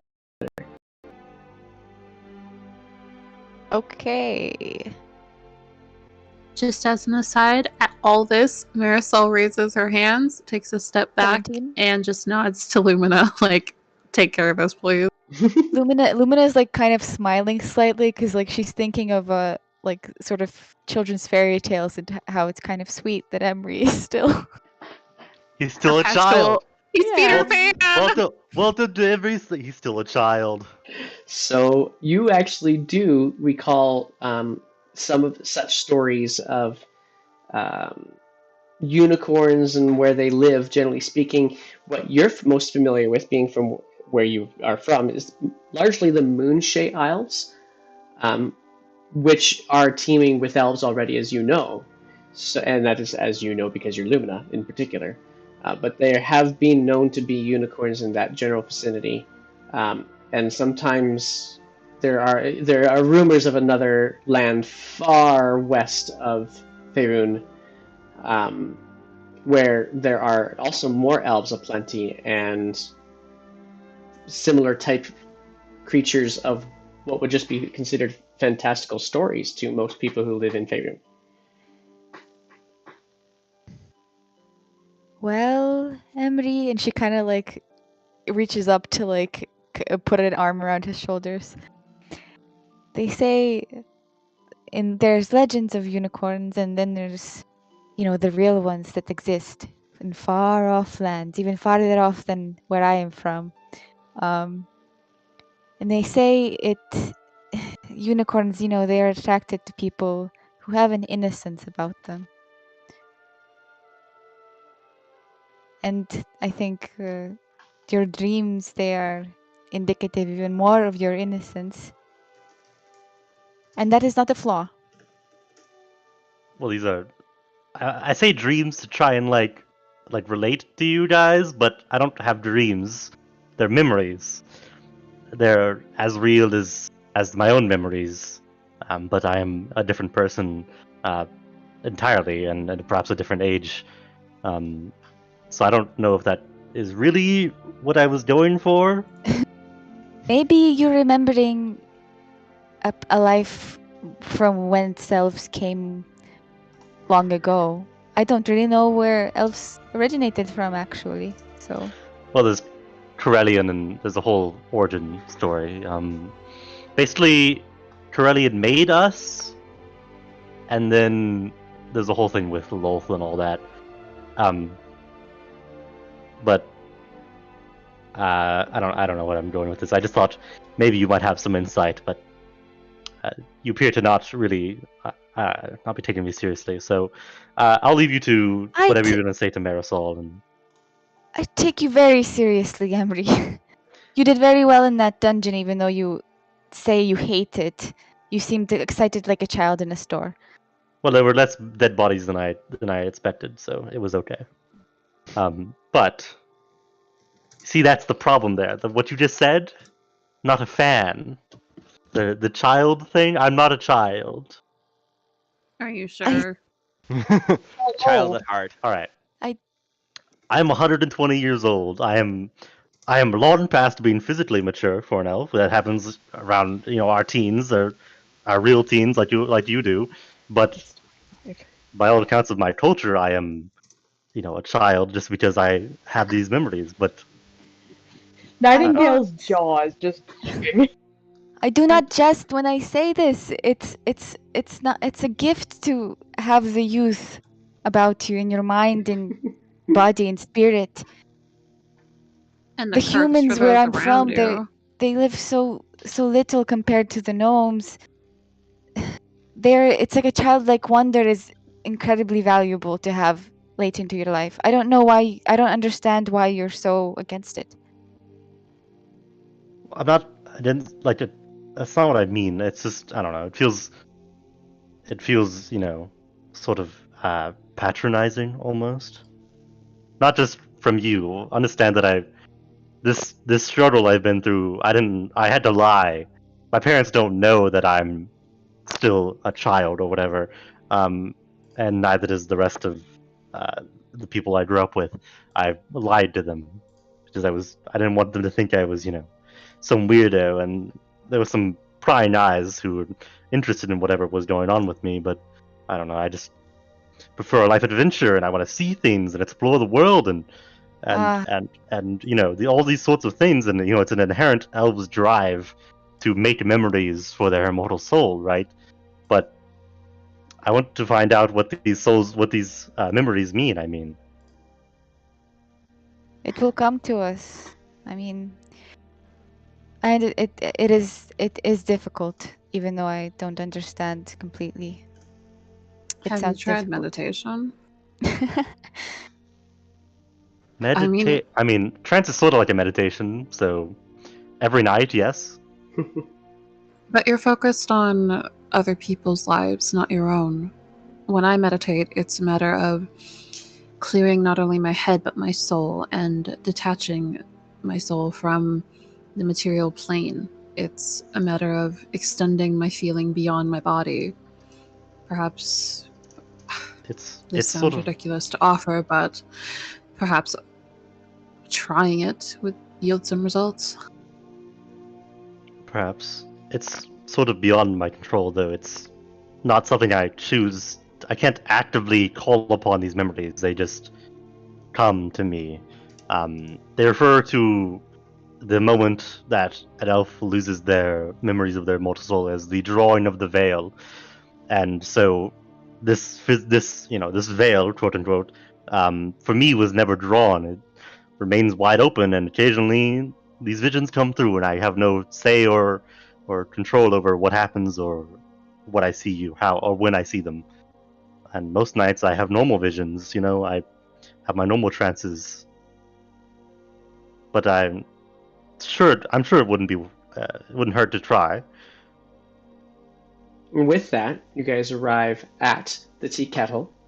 Now Rowan kind of went off on his own, and he was able to find very quickly Yana Hammerbound and her shop, bartered for not so much did a little bit of negotiating, if you will, to bring down the price of some chainmail down from their regular place down to 60 gold, mostly because he managed to convince Yana that she kind of owed you guys a favor. And so he now has him. He doesn't have the chainmail yet. It will be ready in about 2 days. But you do have them making it for you. They kind of had to take your measurements and such, and you asked for Okay. some specifics to make sure that it did cover your body and cover some of the features that you usually like to cover. Okay. So that is, you do have chainmail on its way. It'll be a couple of days before it's ready. As you that's cool. guys enter the tea kettle, it's now well after lunch, so there's only a few people left in the building. This time, you actually get to see the matron operating the kettle. That you do see Madame Fiona operating things. She is a very jovial individual, glasses, has her hair up in a ponytail, brown hair. A couple of the people that you happen to see in there as well include, you see a couple of, the two ladies that were doing the gossiping the night of the Chaos Bolt gem issues. They're still in there, and they're still having coffee, and they're still just yammering away. You have no idea how they could possibly have that much to talk about, but now you also do see a new person in there as well that you've never had a chance to meet before. And that individual is a dwarf with a lot of blue ink all over his hands. And Oddom, I'm going to get you to describe what they see, if you don't mind, please. Aye. That was fast quick, for grab backup my. character. Damn. Yeah. Yeah. Wow. Always be prepared for death. Always have the backup character for when you become a fucking This is addict. why we were talking Abishai. about it. Fuck. Oh. Yeah, as soon as you guys started messaging that sort of stuff, I was like, oh. Alright. Standing 4'1", and weighing about $150, is Oddom Anelkum, a young sun dwarf with emerald green eyes, braided black hair laced with golden bands. His facial hair also has these intricate braids, but instead it is banded with electrum, glyphs scribed onto each one. It seems there's a book that's just kind of floating under his right hand, and he seems to be scribbling with it. He wears relatively bright red, robes that are trimmed with what looks to be gold. He kind of looks up when the group of you enter into the tea kettle and just stares for a second.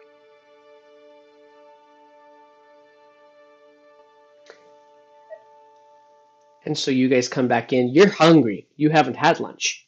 And so you are very happy to see Madame Fiona, because you absolutely love not only the whatever she happens to have on her special, but mostly her berry tarts and pies. When it's her on staff that particular day, you know it's going to taste good. So this is an opportunity for you guys to settle in and perhaps make some acquaintances. Excuse me. Sorry, just before you do that, sorry, Oddom. Oh, sure. I just want to be clear, Roman hasn't quite arrived back yet. Yeah, I kind of figured. Okay, go ahead, Oddom. Excuse me. You wouldn't happen to be the adventuring group who hangs out here? Is that really what we are now? Is that our reputation here? That doesn't make sense. Ah, perfect. And I slap my tome on the table. I would like you to tell me a story. Madame kind of Fiona story? speaks up for just a brief moment. You'll have to forgive me. There have been many people asking about you. Apparently you're gathering a little bit of a following. Oh, Probably great. The that- last thing we need is attention. Probably that lightning that happened here last night, which, by the way, thank you very much for making sure it didn't destroy the whole kettle. And he was so nice, I had to tell him that you were here. Apologies if I overstepped my bounds. But he is a very intriguing individual himself. This dwarf. Well, what kind of story would you like to hear? He flashes a brilliant white smile and says, "You're my kind of friend." All right. The story of how your group met is high on my list. What else? What else? Any daring deeds you have accomplished, which you Hold on. One. have Stop written right in there. memory. Are you? No, hold on. yes. Are you Sorry? writing a biography about us? Yes and no. Yes, I'm writing a biography about you, but it's not necessarily about you. It's more about adventuring in the modern age. There's a lot of differences between us now and, even 20 years back. And I'm chronicling it. I see. And you are this book you have, wasn't it floating, right? It's still kind of hovering above the table. What is this? I kind of poke it like down. Like what does this? It What is just this kind of book? bouncing, floats right back up. What is this book you have here? It is my tome. It's my life's work. I see. I tell you what, Mr. What's your name? My apologies. Oddom and Elkun. It's a pleasure to meet you. Oddom. I am Enriques Avellanis. These are my friends. I tell you what, we'll make. You see him scribbling your name down in his book. It's Emrys. Sorry. You see him flip the feather, quill he's got, upside down, and you see him erase the word and rewrite it.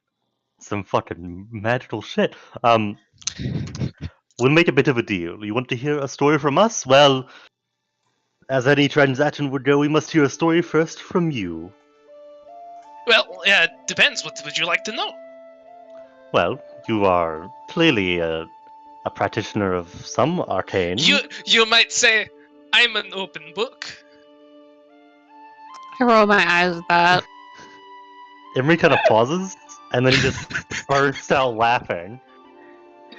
You know, after he kind of calms himself, he's like, "You're quite the odd one, if you catch my meaning." I see what you did there. What class is Odin? Take a wild guess. Artificer. Guess. Based off of the previous he's a wizard. joke. Order of Scribes wizard. Oh, fuck. That's my guess. Oh no. Honestly, I feel like he could be Order of Scribes mixed with Bard or just Bard. Just and I'm just sitting here Bard. laughing because I've already got his stats up on the live stream, guys. So we're good. Alright. What kind of story would I like to hear? I would like to hear about how you got this book. It's your life story. It's your life's work, isn't it? We could start all the way back, and he flips most of the chapter. The abridged version, please. So what? I'm still confused. What do you wish to know? I mean, just something fun, something cool from the beginning of your adventures. You're an adventurer yourself, right? Yeah, not really. That's hold on. partially why I'm here. You're trying to write a book about adventurers, but you're not up. Yes. I was going to ease my way into things here. I get where this is going. I understand. Yeah, I understand it is a little blunt. But Do you I have was a job hoping. for us? Is that what it is? You can ask No. for it. That's not what he wants. He wants to join us. I would like to gain some of the experience of adventuring for realism. And I'm going to pause you. Another person to split the pot with. And that's where I'm going to pause you for a second, because Roman, having got this lovely little high from having been able to barter this fantastic deal for your chainmail, you are arriving at the kettle. And as you are arriving at the kettle, you also see a gnome also approaching the kettle. And he's looking, this particular gnome is he looks extremely worried. He's wearing patchwork clothes. He's wringing a floppy hat in some obviously well-worked, calloused hands. And he, as you guys are both kind of approaching the door to the kettle, he looks up and he looks at you with, and his eyes kind of go wide open, and he just kind of quickly blocks you from going into the kettle. And he's short, like he's a gnome, and he kind of looks up at you and says, "You're one of them, aren't you? You're one of the people who've been working here. I mean, the adventurers, yes." It's a possibility. Why? Who is asking? And he wrings his hat nervously in his hand. I'm looking for some help. My name is really Leadstopper. I'm looking for help to find my little girl. My little girl, she's missing. She's in trouble. I know she's in trouble. If you just listen, if you help me meet your friends and just listen to me, I promise I can make it worth your while. All right, Please. my friends are inside. Then could you please introduce me to them? If they're willing to hear your story, yes. I promise you won't forget.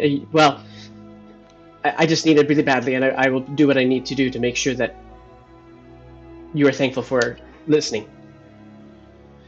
Then let us head inside and see how my friends are. Thank you so much. And he kind of gestures you in, which is kind of funny to be gestured in by somebody who is as small in stature as this individual is, because you are up to my knee, a little bit higher than your kneecap, maybe. if he's lucky. If he's lucky, yeah. And so, as you guys are having this conversation inside the kettle, you now look up as the door opens and you see Roman being ushered in by a gnome who is obviously in some form of distress, because he just looks super worried and is looking around the room and sets his eyes on you as he comes in. And without Roman really even leading the way, he just kind of goes directly to all of you at this inside the kettle. He says, "I was right. You are one of them. I'm so glad. How could... I need your help, please. You are... I can hire you, yes?" Yes, we are, I guess, for hire. I need help. I know that my girl's in trouble, and I don't know how to do this. I've never done this kind of thing before. I'm just a tinkerer. That's all I do. I don't do adventures. I don't hire people. So how do I do this? I just need help. Speak Well, your... we're- Speak... Sorry. right. Of course. Yes, so my daughter, her name is Valona, and she has, well, she's, since her mother died not long ago, she's not her normal self. She doesn't work hard. She doesn't help me out anymore. She's kind of all over the place. She's wild. She's not easy to tame, and I know that it's because she's still in mourning, but she's been in trouble with the law as a result too. And I mean, she doesn't do anything ever big. It's just little small things, tiny things that just get her like a couple of days in jail or some small fines kind of thing. Nothing major. Like, she doesn't kill people. That's not her thing. But she's kind of a usual suspect now for the Black Fist, and I mean, that's kind of why I don't feel like I could go to them. But the guards came and arrested her as well, and it didn't really make sense because they didn't tell me what she was being charged with. They always tell me what she's being charged with. They always tell me what crime they're saying she's done, and so I can always try to figure things out, but they wouldn't tell me what crime she was charged with. And so earlier today I went to go to Castle Vallejo to see if I could get her released, do the same as I always do, pay, because that's how you get people released when they're doing little things. But this time when I went to the gate to inquire about her, she was not there. They told me that she wasn't and had never been there. I tried to pay, but none of them knew anything about what I was talking about. But I know it was Black Fist who took her, so I don't know what's going on. I went I went thinking that she was back at the docks again, and that I might be able to find her there. And I found somebody who thought that she might have been taken to this. Apparently, the Black Fist have a secret prison that nobody knows about, except that obviously that's not working out so much anymore because if you pay people enough, then they'll tell you what they don't know, I guess. And I guess there's a rumor that a young gnome girl stole something from one of the guards, and that they weren't really necessarily supposed to have it either, I guess. I don't know. I just know that she's gone, and that this is probably where she's gone.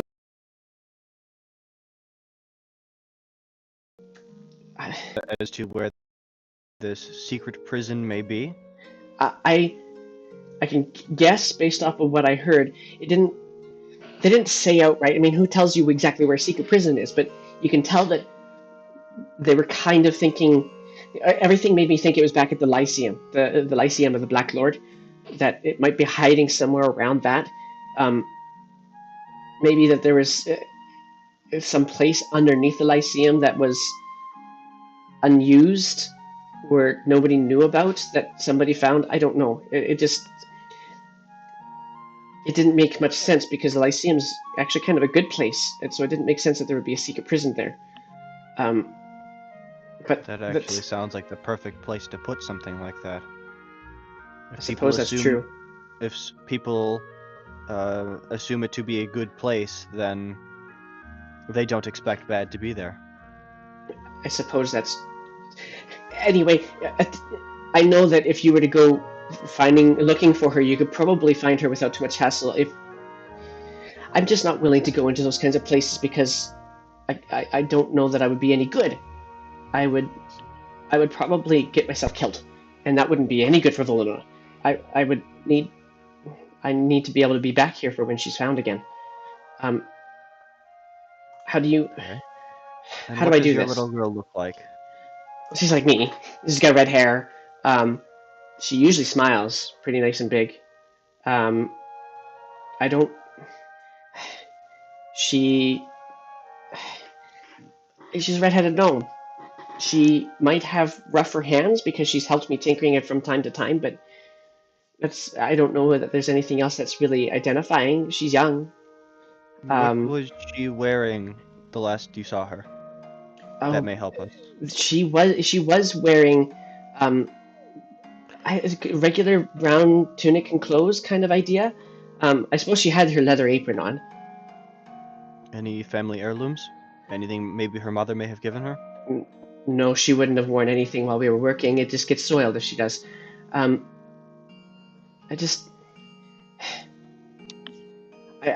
know there might feel like it's a needle in a haystack, but I promise you that you would recognize her. She's got this. If you can get her to smile, it's brilliant. Nobody could say anything different. And it's not just father's pride. It's true. I just haven't seen the smile for a long time. That's all. Can I have 50 gold. I have 50 gold, and if you guys are able to help her get out, I can. And he whips out. He kind of reaches into his pouch and he whips out this magnifying glass. I have this that I can give you too. Whatever I can give you. I want 50 gold. Is what I have right now. I had to spend some money to try to even get that information. Will you help? Why don't we discuss payment afterwards, since you seem to be, stressed out right now? If there's need to be any payment, it might just sound like we should just help them, help you. Maybe, I don't know. We'll see. He immediately runs to hug you, Emery. He's like, "Oh my gosh, that is, please, yes, that would be wonderful. That means you'll do it, right?" If the group I look around wants to, we're kind of democracy over here. I see. Of course no we reason want not to. I figured. Absolutely. Kind of wiggle my way out of this hug, and I look at Oddom. Well, he would be hugging your calf muscles, right? So. Well, I was sitting, so I assume that. Okay, fair enough. Yeah. I'll look at Oddom. I don't remember how do you say it. How do you say it? Oddom. Oddom. And I'll say and you could prove yourself if you like. Maybe actions speak louder than words and all that. Although I'm sure you disagree. Ah, well, actions can be made into words, so I see. Can words be made into action? aye. That's what a spell is. We're getting Yeah. off on a tangent. He Will points to Roman. do you want to come with us or not? Yes, I obviously I'm not quite a part of your group, and I wouldn't try to force myself into like a payment situation. It is yes. Consider this your trial run, All right. because we are now an expert adventurer group, and we do that sort of thing. And, You see Oddom scribbling notes furiously. and I- with I'm that, also eyeing Oddom right now because I've basically just walked in, had a conversation with this tiny gnome man, and turned around to the rest of the group to find this dwarf standing with the group. If I should say, if the group agrees to have you come along, because they could. I don't know how their disposition is towards you. I like you quite a lot, but Yes, of course. He does a bow. and with that, ladies and gents, that's what we're going to call it for the evening. Boy. I mean, I suppose it won't hurt to have some free advertising via Oddom. Hell yeah. man. Yeah, Maybe you we'll could- get some cool gadgets from this gnome in the future. Who knows? He seems to be some kind of artificer style character. you I never don't know if I. He's a whiz kid. He Let's seems do- genuine, but like I'm paranoid now. What if he just Yes. wants us for access to stuff like Madame Fiona's tea kettle? Like that's our territory now. It seems We to have to. be. We have to. I mean, we're if gonna he have to can be- give us access to Fireball, I'll take it. We should also tell Madame Fiona that this is a one-time deal unless someone dies. Ah, there you go. We're full up on adventurers right now. All the slots are taken. There's no openings. Well, and If there with is that, an open, then we could, open the door. well, with that, for those people who are streaming with us on Twitch right now, thank you guys very much for joining us for this evening. We'll be back here in a few weeks. December 29th is going to be the next time we play this. So thanks for tuning in. Have a good one.